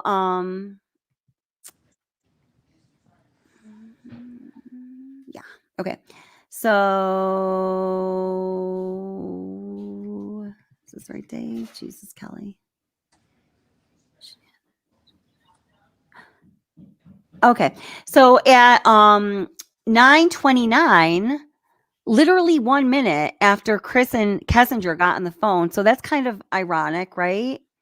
1 minute after Chris and Kessinger started their 111-minute phone conversation at 9:29 is noted here in military time. It's 21:29. It says Shanann made an unanswered or would that be? No, that's not. Yeah, that's right. Shanann made an unanswered call to Watts. And then at 9:44, Shanann told Watts, tried to call you to give you an update. Was starting to board, and they announced our crew isn't here yet. And it's going to be a minimum of an hour before they are here. Because Shanann was supposed to be arriving home, meaning to her house at 2825 Saratoga Trail in Frederick, before midnight. She didn't end up getting there until 1:48 due to the storms in Arizona. So then Watts finally replies at 11:21 and says, "Holy crap, sorry, I passed out on the couch. That's going to be late." So at 11:19, the 111-minute phone call ends, okay? 2 minutes later, at 11:21, Watts finally gets around to acknowledging Shanann, who'd been trying to let him know that her flight was going to be late. She was going to be home later than she thought. Says, "Holy crap, I was passed on the couch. It's going to be late." And then it is 2 minutes later at 11:23 p.m. that Nate's security camera is triggered on by the headlights basically at the Watts house. And there is no other event that triggers the security camera to turn on until Chris Watts is backing up his truck at 5:15 a.m. So again, 111-minute phone call ends at 11:19. 2 minutes later, Watts finally texts Shanann, just acknowledging her. And 2 minutes later, Nate's camera catches those headlights. Now, the interesting thing is, because catching those headlights at 11:23 p.m., right after the 111-minute phone call ended, is right next to Chris backing up his truck into the driveway at 5:15 a.m. That means we saw that vehicle come but not go, because that would have, with its motion, triggered his security camera as well. Isn't that interesting timing? What do you think? Yes. Does that make sense? Did that make sense?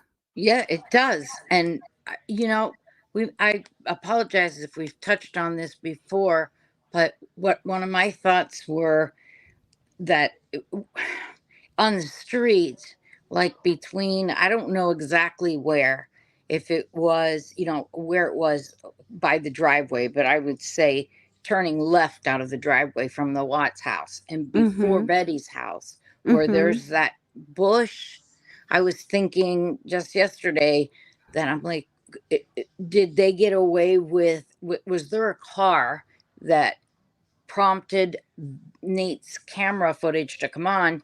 And the reason why we couldn't see the event was because the car may have been blocked, positioned itself perfectly so that the car behind the bush would not be detected on Nate's camera. But the bush didn't take up the entirety of the screen, so the car wasn't just driving around behind the bush and then going nowhere else. You know what I mean? Yeah. I mean, I don't know. I'm No, not a makes security sense. camera expert. That's the but only thing that I could think of, because I was thinking the same thing. What prompted the camera to begin? So yeah, that's just it with is the light. pretty. What do It you is. think, Kelly? What are your thoughts with that? Well, I'm going to tell you, and I'm going to tell you just 1 minute. I'm making a little visual right here of the because people are asking questions in chat of that little mini timeline there. So go ahead, talk. Are you able to see comments in chat, or are you not able to read them out? How do I? Yes, I can. Do you I'm want to just read a kind few of people's comments? moving this. Let me see. Yes, I If you am. can. Yes, I am. The last one that I show is from Jen. Is that correct? Does that look right? I'm not sure. I'm now not on. Jody. I'm in a different program right now. Okay.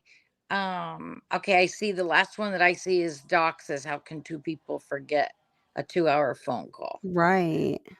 Okay, so I think I'm up to par. I think I'm Yeah, on just the read a couple same. comments you think are interesting, Okay, or a question or sure. something. Let's see. How do I? And if you can't, it's no big deal. Don't feel. No. Okay, here we go. Okay, read. Okay, you want me to read a couple comments out to Yeah, you know how like like I'll read aloud people's for all of comments. us? Yeah. Sure. Okay. Okay, give me a second here. I'm putting you on the spot, girl. I'm sorry. No, it's good. It's all good. I normally don't like that, but with this case, you could put me on the spot all day long. I mean, Yes. I shouldn't say I love it, but I'm just fascinated for you to get the credit you deserve and open this Oh. case back up. Oh. Okay, I'm looking at MM Claire. I apologize if I'm pronouncing that incorrectly. She said, remember Betty saw the gray truck with the camper top, just like NK's father. Absolutely. And also, the timing was Betty, I'm sorry, but everything that I heard, that I witnessed, she was spot on. Everything. If I'm not mistaken, she advised that the gray truck, she spotted it from like 5:15. Yeah, I think it was 5:15 because she leaves before 6 to the gym. I thought That's right. in Something between around there, yeah. 5:15 around noonish, which would make That was the last time she had seen it. That's right. Exactly. Is Yeah, that she right? saw it on her way to the gym right around the time Chris was doing his thing in the drive. Exactly. Yep. And then we get so much into the minutia of this case that sometimes what seems like is so obvious, at least I feel like I forget some of these important facts when we're really narrowing in on details. I'm like, oh, that's right, her NK's car. I also, can I say something about what I recall on the video? All right, so when Nate's footage was there, what bothered me, I was rewatching, I don't know, a video from another source, but they made no mention, and it was clear as day when what we think that appears to be beautiful NK was walking out of the garage. And I'm like, how come no one saw that? And I know we get speculations. People think that Nate manipulated the camera, and they think that I there's don't no think way. that. Oh, But yeah, I I know know. some crazy people do. We ain't got the time to do that. Right. Especially I'm with you on. I think that Shanann definitely sent us a message with the television commercial. Who could do that? Put that together. That was definitely a Right. sign for sure. Yeah. Okay, let me see another comment here. Yeah. Oh, this is funny. Shine on my shoulder. What channel is Nilda from? That's the best part. I don't belong to anybody but Kelly right now. I just have been Nilda's a wonderful panelist. I've just been following with Kelly from the very beginning. So I'm so amazed. And I love this group. Everybody here is awesome. Yeah, I agree. Okay, let's see if I got another one. The regular participant. There we go. Okay. Quoting Chris Watts, Shanine's flat because of thunderstorms. Okay, hold on. I'm looking here. I'm almost done here, so. Okay. Okay. Here. This is a good. Okay, wise old bird says something very wise that I'm re-questioning what I Okay. thought I had an answer to. Okay. Wise old bird says, "What did CW mean? She wasn't supposed to be there." Right. And I was in my mind initially, I was certain beyond reasonable doubt that it was NK. But then I started wondering, wait, was he actually trying to throw Shanann under the bus? I think he meant NK, but Kelly and everybody else can tell us what you guys think. Yeah. I really don't know what I think of that. She wasn't supposed to be there. She wasn't supposed to be there. Wait, hold it. He says that. I'm trying to think of the exact words that are right around that. Yeah, remember he's whispering in the room when he's talking to his father. It was one of the first things he said when. Well, wait a minute. Because see, now I believe that Mhm. was said in the prison interview. She wasn't That's supposed to not be how I there. remember. I'm See, sorry. I'm and not this is where telling all you of you're us wrong. Watts veterans, where none of us can get too confident because there's so much Right. information in this case, and it's I easy know. to, yeah. Absolutely. That's what I was saying. The things Yeah. that seem obvious after a Right. while, we can, because you're so Right. deep. What I recall, okay, I don't know. I just, in my mind, I thought that he said that to his father when they let Ronnie in the interview or But interrogation. why would he say that to his dad? See, To I couldn't me, really. I recall. I mean, I'm willing to bet you $100 for that. I feel I'm so willing to bet you certain. $100 the opposite. It's on, girl. All right, come on, let's go, let's go. I feel certain. I need $100 anyway. We're gonna find out though. But I mean, it's We're okay. gonna It's find out. not. We That's and right. know that I don't really care if but it's just this is how it goes with some facts of this case. Yeah. Yeah, Facts, yeah. air I quotes. Yeah. feel like I remember as soon as he sat down, the dad, right, Ronnie. As soon as Ronnie sat down, the door Okay. closed. It's right there that I recall. You know how Chris was mumbling, talking real low. I think Mm-hmm. one of the first things he said before, she hurt the kids and I had to hurt her. I Mm-hmm. think the first thing I heard him say was, she wasn't supposed to be there, but he doesn't repeat it. Maybe, Huh. maybe once. That's okay. So I'll let you, we'll find out. We're gonna find out. We're gonna find out.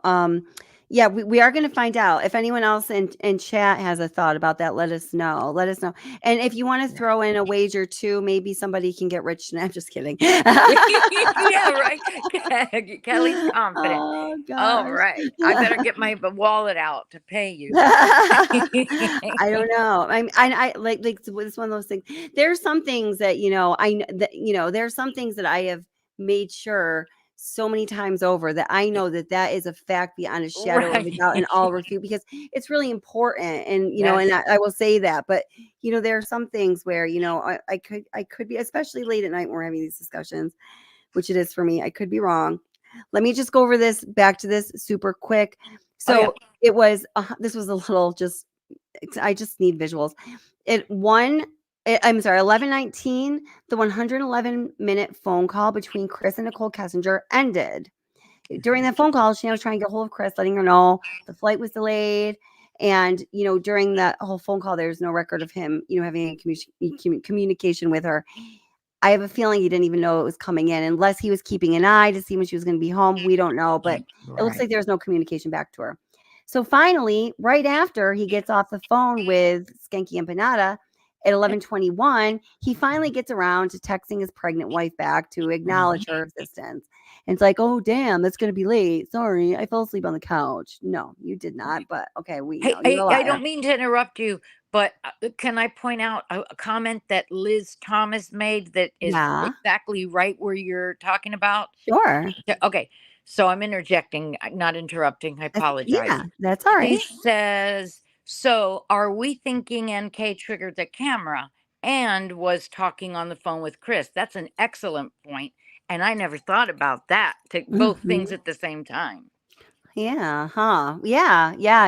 That's possible because, we would only know, people, another common question about this is, would there be, there's a 111-minute phone conversation, it was a long conversation, would there be a ping that showed if she moved from one location to another? And the answer is no. That's something that the authorities might be able to find out through the cell phone company, likely through GPS data or a combination of GPS and triangulation data, but it's not going to be the ping that's going to do it. A ping is going to be a 1 point information source, and it is generally has to do with the initiation of the call. And as we know, it's not always 100% at all, but there wouldn't be anything that we would be privy to from her phone records that would show us that she moved, if she did move. Okay. Mm-hmm. Okay.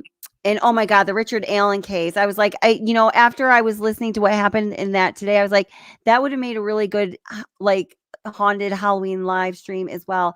And I might do that this weekend, but damn, I'm not going to go off on a tangent on that, but I just saw that and I am really, really like on the edge of my seat with that one now. So 11:19, the 111-minute phone call ended.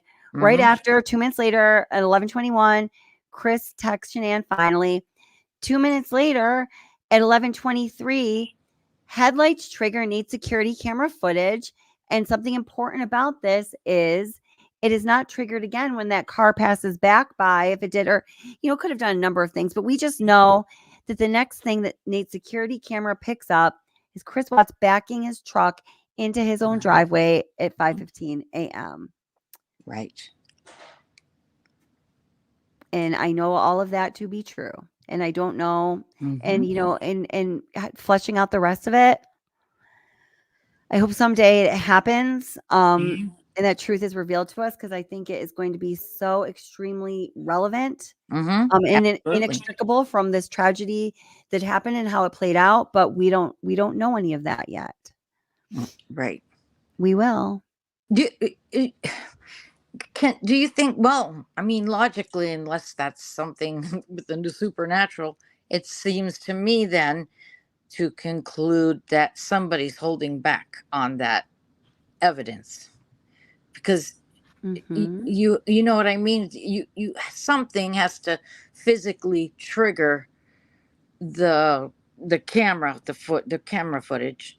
So it's too coincidental that we don't know, what I'm saying, that we don't know what prompted the Like, there camera might be a tipping. piece of the footage missing, or pieces of the footage missing. Yes. Yeah. And I don't think, who knows, but my opinion is, I don't think Nate did anything negative or with, I think he gave all the information, from the video footage. But I know some people feel differently. I don't know. You think that Nate gave them all of it?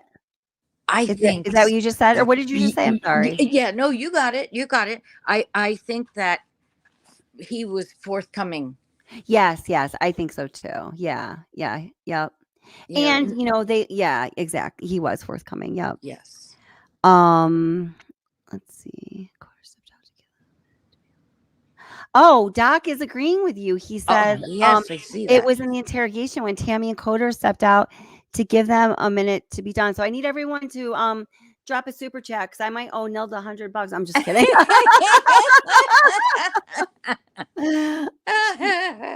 Okay. I'll take man. it. That's funny. My brain is deteriorating. You guys gave me $100 already. You complimented me. That was very sweet. Oh, yeah. Well, you deserve to be complimented. Oh, thank you. I know. I was Susie Animal Channel. I love it. I wish we had captions when he was whispering to his father during the interrogation. You know what? So many times I have wanted to caption that for you guys. And maybe I'll do that someday, because it is almost impossible to hear the whole. You have to listen so super carefully, and I can really only hear it when I'm wearing my super fancy, like, noise canceling headphones. I usually only use when I'm recording something, because I don't usually like all that noise cancellation. It makes me feel like, I don't know, it makes me feel weird. Right. Yeah. Yeah, I knew I had heard it. Are you talking about the she wasn't supposed to be here?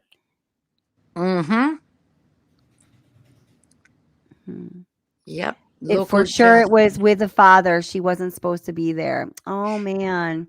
Dang. See? Good thing I have you guys. See? Without I got you, one. it'd be a freaking mess. I very seldom get the answers right, so that's good. Yeah, and here Yeah, Loco that's good. Jazz Hands also said he told Dylan that NK rocked up, and he told her, and Who's she helped Dylan? dispose of her. Oh, yeah. Oh, hold on. That name did come across. Yeah. Oh, I'm you like, know what? or It's maybe the room, the cellmate, no? Oh, that's right. That's right. That's right. My mind went to Dylan Mortensen, No, I do. Idaho. I do think as well. And then I'm like, wait, I think that was the cellmate.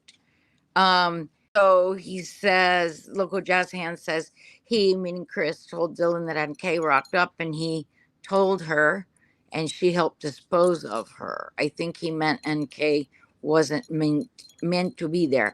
I agree 100%.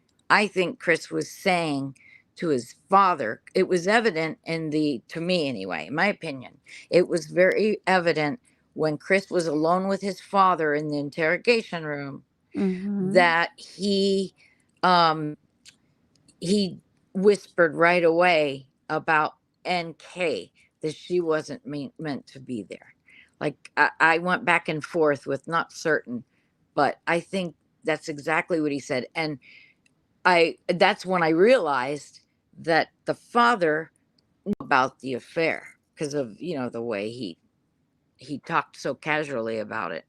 Yeah, yeah. I do think that, that last day, that only, really one part of an evening he got to actually see and spend time with his family, which was the evening before they left, which was the evening of August 6th, 2018, which is also the date that letter that he wrote had on it.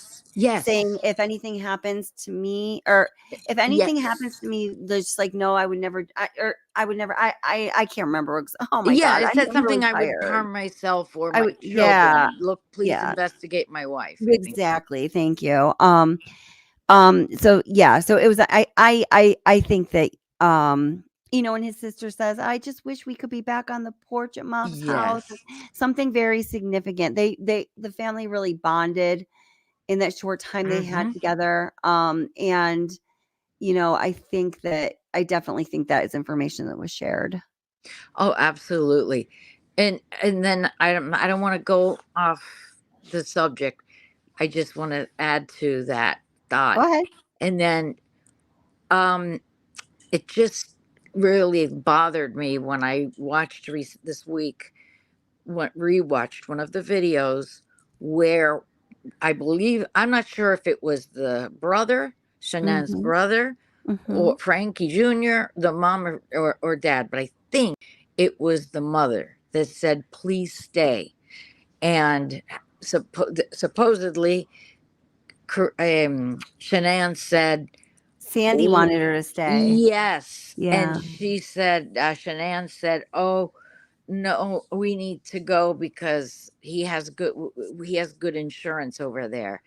And that bothered me. Like at first I didn't think much of it, but after I keep digging and rewatching this and talking, hearing you talk about this, it bothers me more. Why would she say that? Why would Sandy I'm sorry. No, I think Sandy had she knew that her daughter was not happy. Yeah. And if she expressed to her mom what she expressed else to other people, to her friends in the Lavelle, that she was afraid if she even though Sandy denies seeing anything wrong, I think Sandy did sense something to ask her to stay back. Oh, definitely. Absolutely. But what struck me odd was her reason, Shanann's reason for not staying was because she said because Chris has good insurance for us, either for the three of us or for the kids. Now, what's nagging at you about that response? It's bothering me because, at first I'm like, okay, well, she has health insurance, she needs to get back, whatever. But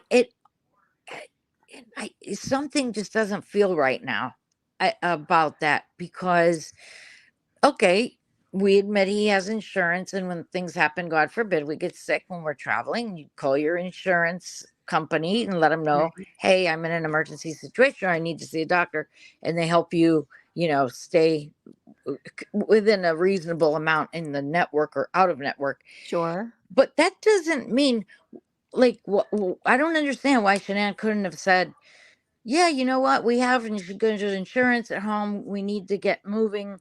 But she didn't say it was because they had to start school, which I'm sorry, that was a fancy daycare, maybe. Right. Okay. But something just doesn't feel right. It bothers me that Shanann was afraid. Oh, did I lose you? Nope, I'm Oh, here. you're there. Okay, I'm sorry. That was my phone. I'm listening and thinking. Okay, no, I'm fine. It's me, my screen. Okay. But yes, I don't know, Kelly. It just doesn't feel right to me now. I can't. Huh. Oh wait, now I can't hear you. Nilda. She just predicted her own destiny. Oh no. Nilda, I can't hear you now. Dang it. Huh. Nilda.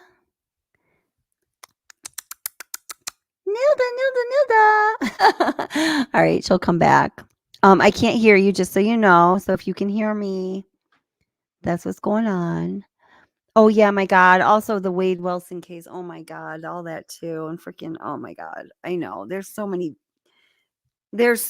cases. I really, really want to make content. Oh God, there's a lot going on right now in the true crime world. There's not enough hours in the day. It's hard to prioritize.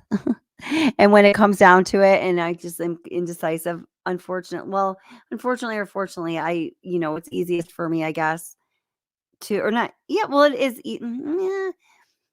It's a habit, and it just feels, I don't know, like an old sweatshirt as opposed to, wearing, a fancy, like something else, a fancy ball gown, to come back to the Watts case. It's just comfortable.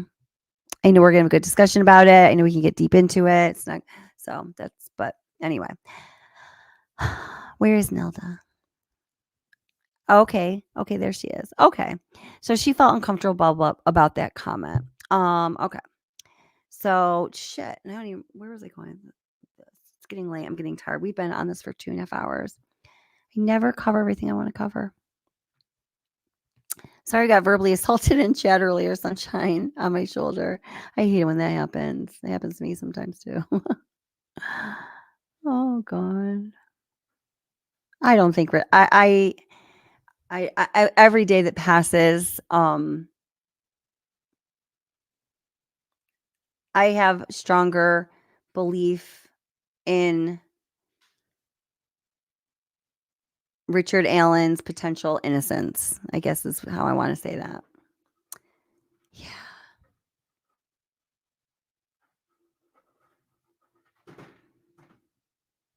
If you put CC on, it gets nearly every word, even when they're whispering there.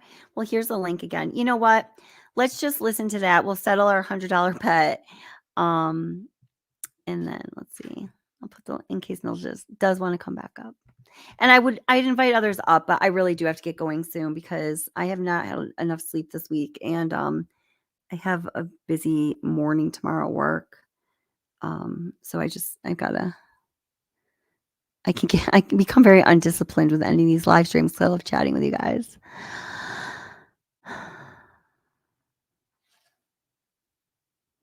Yeah. Hey, honey bun, how are you doing, sweetie? It was so nice having you on panel the other day too. I just wanted to tell you that. I meant to send you a message letting you know that I really liked having you on panel. She says, yeah, I was like Tristan, Bailey, Gabby Petito, Delphi, Idaho, Forgan, and such, all the same. Yeah, that's a lot. All right, here I'm going to bring Nilda back up. Hello, you're back. Hello, I'm sorry about that. That's okay. I swiped on the screen. Oh, okay. So I'm sorry. I don't mean to make you back up. What were your ending thoughts on that subject about? I don't know. I was just listening to what you said and thinking about it. One thing I was thinking was she saying that because she was pregnant and, Maybe I don't know. I have a lot of thoughts. I could launch into like a huge. We could like cover some ground. Rabbit hole with this. I know. I was like, we could like make some rabbit hole infrastructure right now if we wanted to. But it makes sense what you just said. That seems like the obvious. he's got good insurance because she's pregnant. That's very, very possible. If not, I agree with you. We could go down that rabbit hole and think 1,000 reasons for Yeah. which we need to be careful of how we communicate on YouTube. That's right. Very good. Very, very good. I know. Sometimes I'm like, and sometimes maybe we just shouldn't talk about that. You get me? Wink, wink. Yeah, exactly. Yeah. All right. Let's see. I need to hear. I need to hear Chris Watts saying that to Ronnie. I need to hear it to know that I am. I like I said, I say all the time, I've been wrong before. I'll be wrong again, and I could be wrong about this one. No, I hear you, but you want to see it. I'm the same way. Yeah, because I'm wondering what I am thinking. All right, It'll come to you when you see it. You'll be Um, like, oh yeah. It's like the yeah. first thing out of his mouth, practically. Let's see, Chris Watts. Trying to think of the name of the video. Well, it's called a number of different things because it's True. it's a really long video, but I know where to find it. I just got to put in the right keywords here. Okay. All right. Let's see. I got one of them, I think. All right. And I also know where the clearest audio is because I have not. The whole thing. This whole thing is way too long for me to clean up the audio myself or for my guy to do it. It would just be like super, super, super expensive. So Yeah. we got enough. I just can't do. I can't do it all. Right. No. Oops. Sorry, honey. I don't know if I woke my kid up. I just like yelled Did you at get her. to feed your bunnies or? No, I will when I'm done. Okay. Unfortunately, I'm going to be up much later than I want. It's okay though. All right. I do this to myself all the time. Okay, here's Ronnie. Here's Chris. Here we go. Okay, everybody be ready. We're about to experience a rare moment together. We can all bond. It's a moment where I might actually be wrong. Just kidding. I don't really think that. All right. You're never wrong. Yeah, you're right. All right.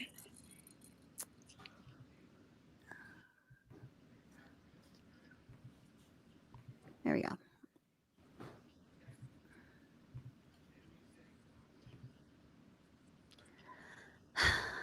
Okay.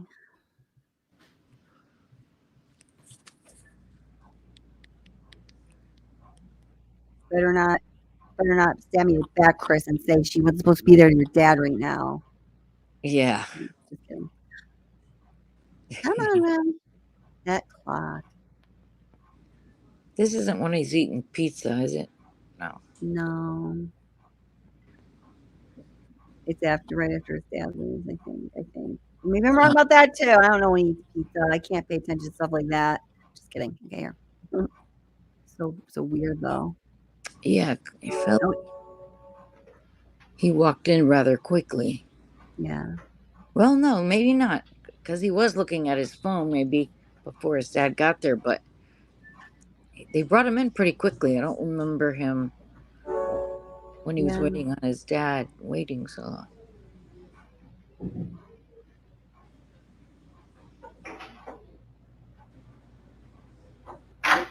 There we go. You have however much time you need, okay? Sure. You can leave us in there? Yes. Sure. No, I can hear it now. You're right. But let's listen.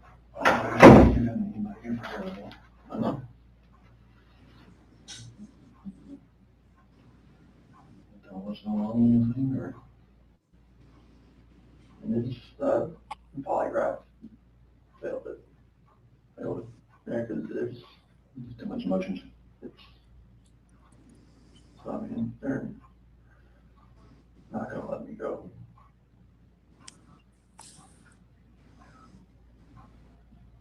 Is there any reason why they shouldn't? Well, it's not they know I had an affair. And they know. I can't complain about that.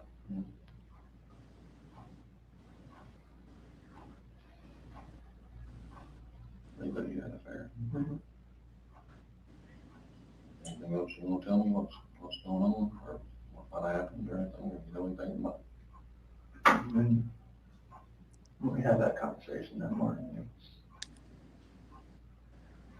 It was emotional. It was told her about separation and everything like that. Mm-hmm.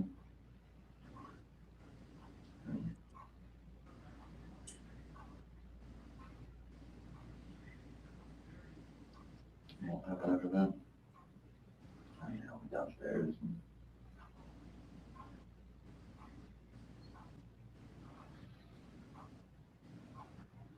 I want to protect her. Well, I don't want to protect her. You don't want to protect her. I don't know what else to say. What happened? Huh? She hurt him? Yeah. And then well, no, not her. Your girl. Did they leave after that for a long time? So she started hurting kids. They were,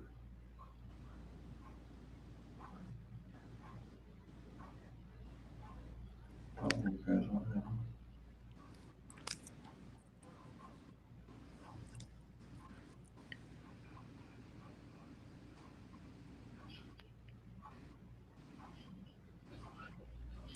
One, she smelled it.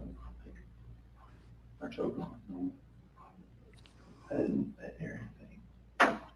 When I was downstairs, they came back up and they were gone.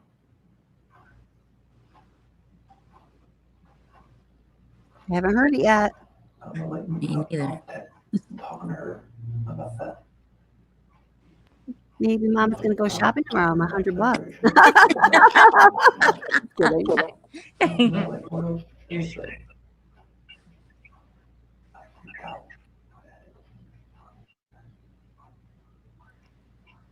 Come on, say. It's very quiet. I can't make it any louder. Wait, I think this might be when he's saying it very quietly. Okay, here, let me go. Let me go back. I think you're all delusional. No, I'm just kidding.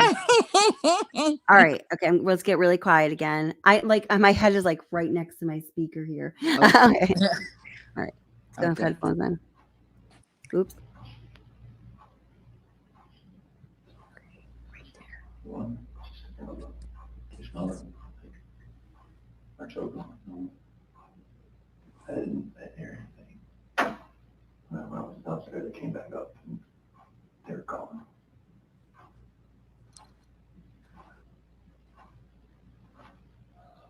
I'm gonna let me talk that. I'm talking to her about that.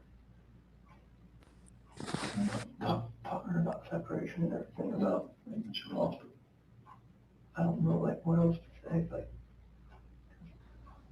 I freaked out.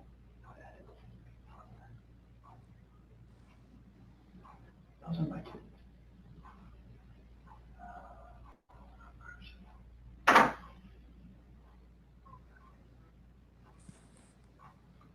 So she found it that one time. You were leaving the place to go to work.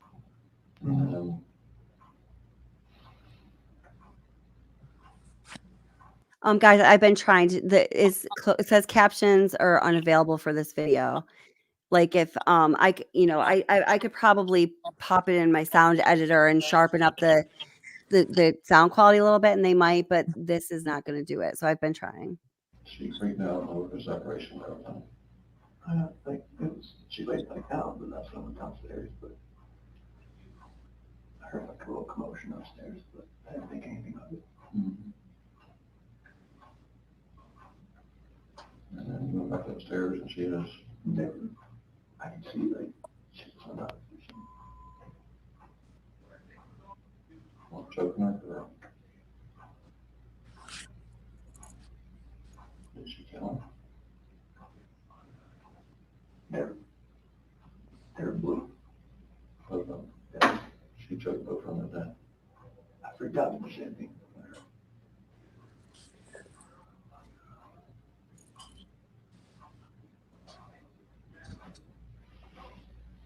How was it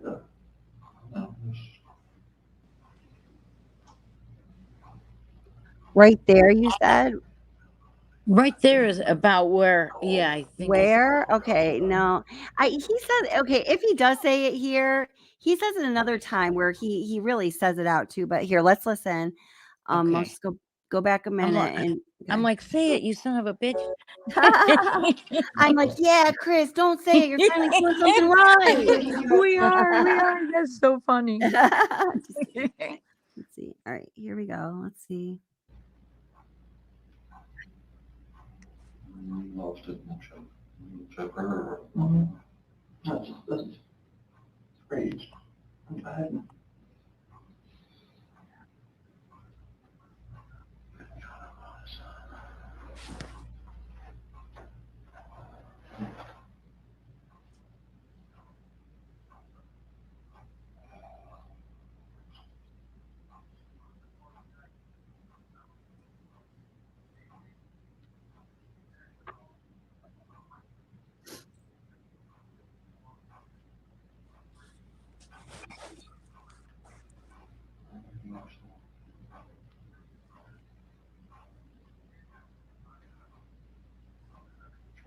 Like in her heart, I know she knew about the affair. She just was waiting for me to say something and for me to deny it again. I think she just lost it.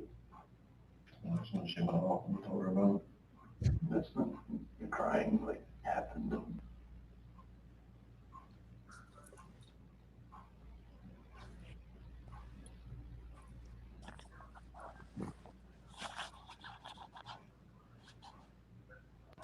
He says I don't want to protect her, is what he says. Right. Yeah. And I then think you guys are wrong. I think he says I didn't want to protect her, but that's when he says she wasn't supposed to be there. All right, I'm still betting you $100. No, because you're no. Okay, Come on, Chris. It's like we're like rooting for a team now. I know. All right, there's just a little bit left. Listen, so everybody can know that I'm always right. Just kidding.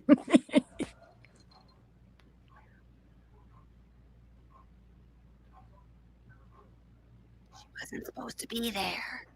That was me. I thought I got lucky.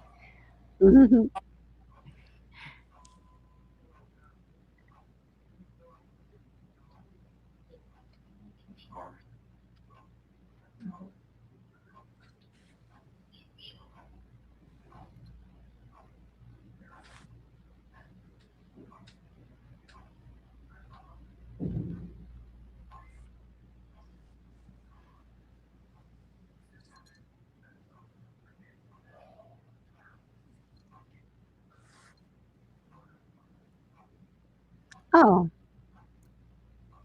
Doc says he emailed me. Someone in Hanson slowed it down. Oh. You reading Doc's comment? Yeah.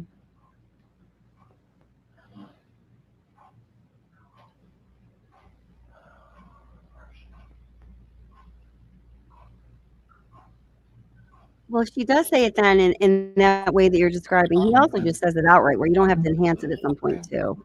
But I'm getting grabbing my email right now.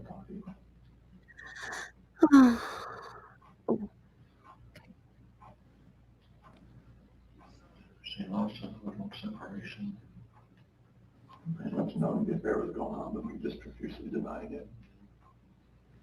We did. I had told her about she all those new all.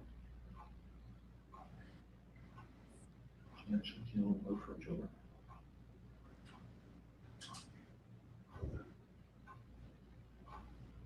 And you snapped.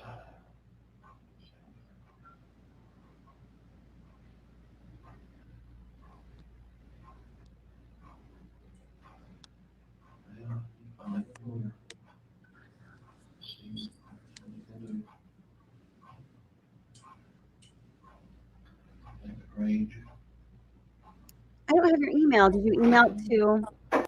It's just wattsobsession@gmail.com. It's not Watts the obsession. There's no the. It's just Watts obsession because I don't see an email from you. But I now have anxiety because I see a billion other emails I haven't even opened because there's just too many. But thank you. thank everybody. But I mean, it's the ones from you guys I love. It's like all the other stuff. Yeah, and trying to get rid of what's junk. Exactly. And Mhm. sometimes you don't know because sometimes it's like Right. business, like like creator, like me, this could be worthwhile, but maybe it's not. I don't know. Right. Yeah, and they're getting tricky and smart, just like they're on your phones, or you call and you're talking to a machine. You think it's a real person. They're trying to always bypass for these. Yeah. Yeah, like here's one unique collaboration opportunity with Shazam Advertising. Good day there. You are hearing from contacting you representing the Shanam ad group. Well, this is an obvious one, get rid of this one, but here's an example. And we must say we are very impressed by the exceptional content that you post on your YouTube channel. It is apparent that your videos fit flawlessly with our brand values. Very not stated, very open-ended and generic. I get a lot of these. We are eager to discuss the opportunity to collaborate with you for paid advertising, which I have not yet done. It's not that I wouldn't want to work with, but it's just like one more thing I just don't have time Right. to get to. Right. No, you're doing If so the much. offer appeals to you, please let us know. What's the offer, dude? We are excited at the prospect of working alongside you and would be happy to give you additional details. Well, I hope you have a lot of them because I don't have any details. At least I know I can click the delete on that one. Yeah, and if you say, let us, can we do to convince you to stay with us? And say, let my team cuss. Right. Right. Seriously. Yeah, I have to watch my mouth. Yeah, no, I don't have any emails. So, okay. Well, I mean, do you guys want to keep? Yeah, I've got to go. I've got to wrap this up. I really need to go to bed. Yeah, But- get some rest. You know where we think it is. Yeah, and then, yeah. And when you might hear, We'll work it out. We'll work it out. Yeah. And let's see. How did the cops hear the mumble? Liz says, if we can't hear the conversation, how did the cops hear this mumble bumble? I'm sure that they had something that allowed them to. oh yeah. Yeah. Oh, I'm sure. I know it is really hard to hear. Sorry, that was a little painful, guys. I feel like I just tortured a good portion of you. I didn't mean to. No, because when he confessed, they came flying in there before Papa Ronnie could say, "Let's get an attorney." Yeah, they sure did. Mhm. Oh my God, and I really have to email Kevin back. Oh, speak of emails, oh Jesus. Oh, anxiety. No. I love you, Kevin, but it's just I'm just like I've got a lot of I just got a lot of work to do. That's all. But thank you guys so much for being here. And I will, we will next time we meet or whatever. I will have found that so I can prove to you that I was right and you were all wrong. Okay, all right. You bring it on, girl. No, I'm just if you win, I'll send treats for the bunnies. Oh, well, they say thank you. She's always right. We'll accept the treats. Absolutely, they deserve that. They have to say that. They depend on me for everything that sustains life. Sure. Make sure when you get off this live, you go feed them. I will. All 29 of them. Yep. Oh my God. So yeah. So maybe it was with his father when the detectives come back in. I think that could possibly be the case, this and that. But now we're starting to perseverate on minutia. Right, exactly. It is a good question though. But it is a good question. But so listen, I'm not sure. I have some let's see. My son's 16th birthday, I don't know, it was on the, I don't know, his birthday was on the 19th. My mom's birthday was on the 21st. I was going to take him out for hibachi last weekend, but I had a really bad sinus infection. So did my son's. We didn't go. So we're going to do that this weekend. I'm not sure of the exact details of when yet, but I really want to, I want to do it because I got this idea in my head of like the, just like the Halloween theme, like live stream, like the horror of it all. And there's so much horror out there. Like there's new, like, I don't know. I think Richard Allen's, I think his mental state is a freaking, I don't know if like, it's not like in Hell Realm. I don't know what is. Like that case is becoming very, very troublesome for me. And then I don't know. So I'm going to do another live stream this weekend. That's what I'm saying, guys. Okay. Do no longer have the ability to be concise, efficient, or effective.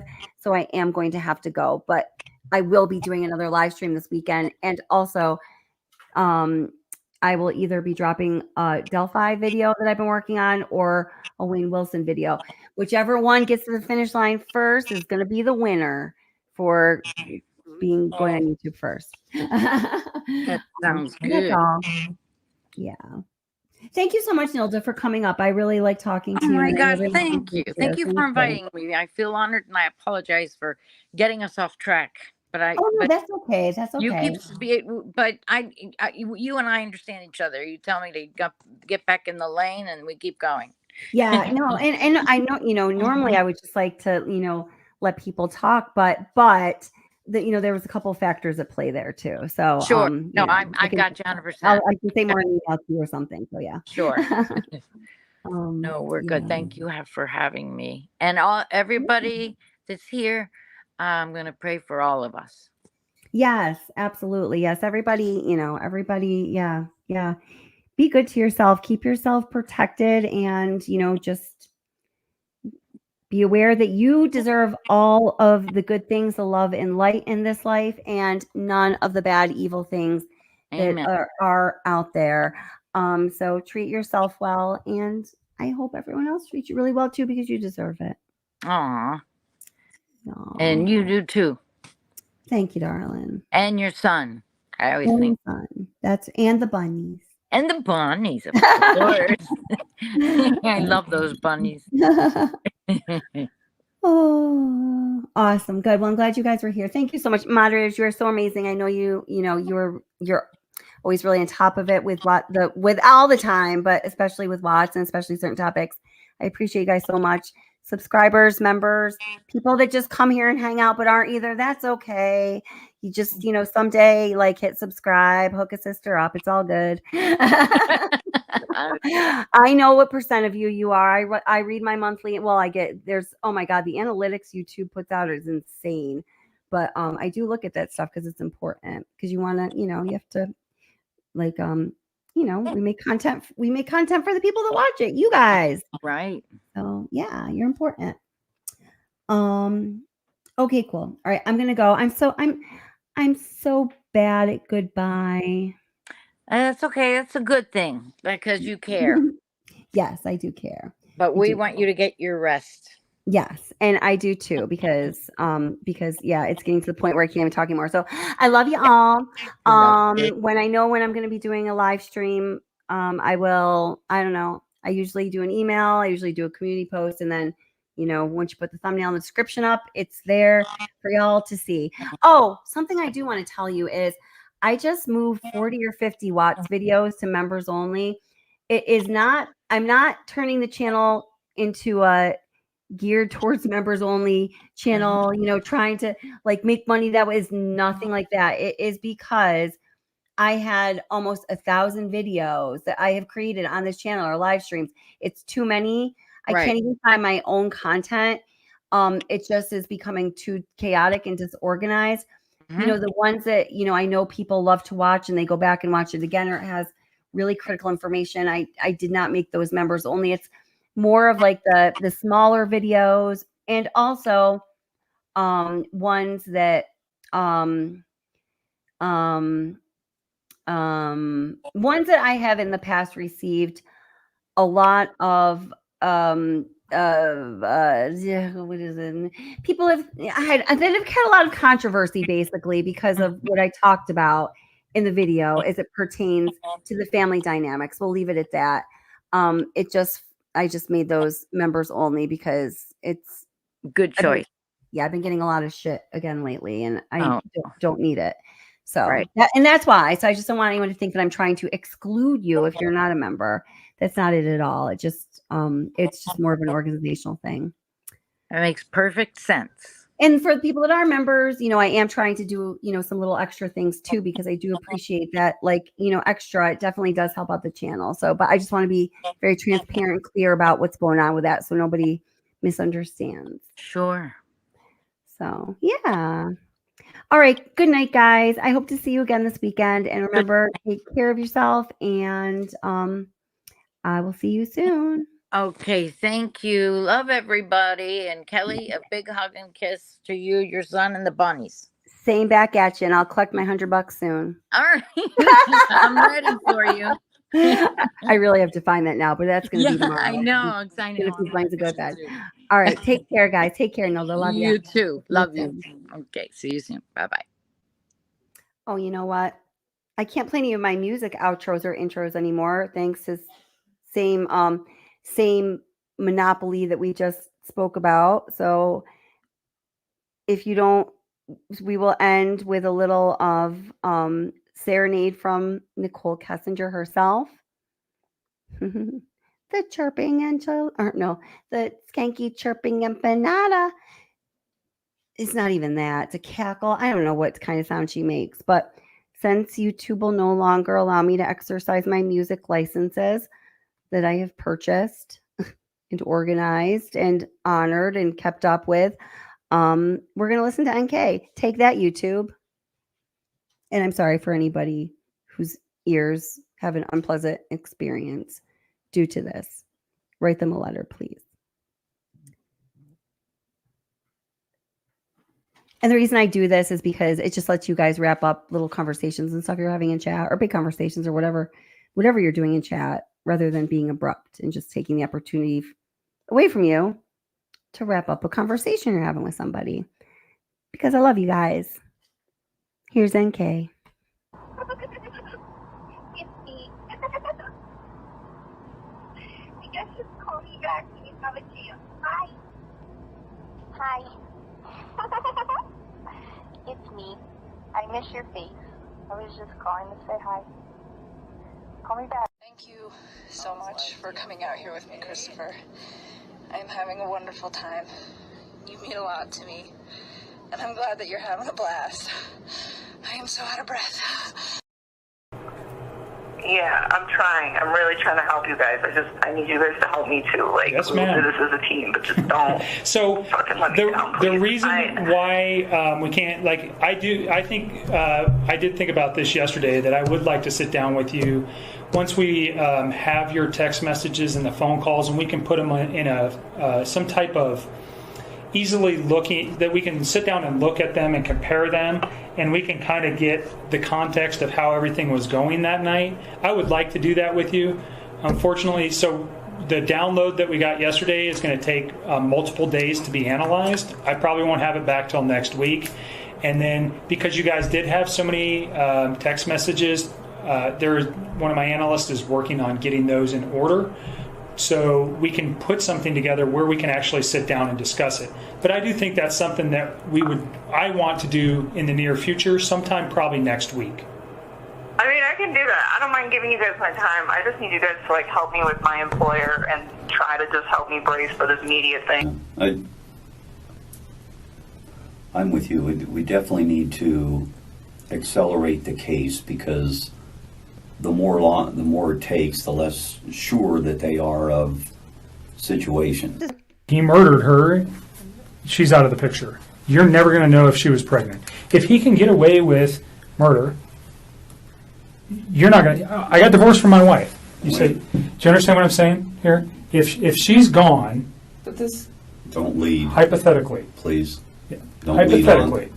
If she, okay. You understand where I'm going. If right, you didn't know, you're leading into questions that are nothing with your. If you didn't know, though. Wait, Nick. That she was there. Did you hear what I said? I'm following you. Stop asking about it. She didn't have anything to do with it. She wasn't there that morning. She voluntarily cooperated with law enforcement. She provided us all the information. I'm not going to tell you where she's at. Stop. Leave me alone.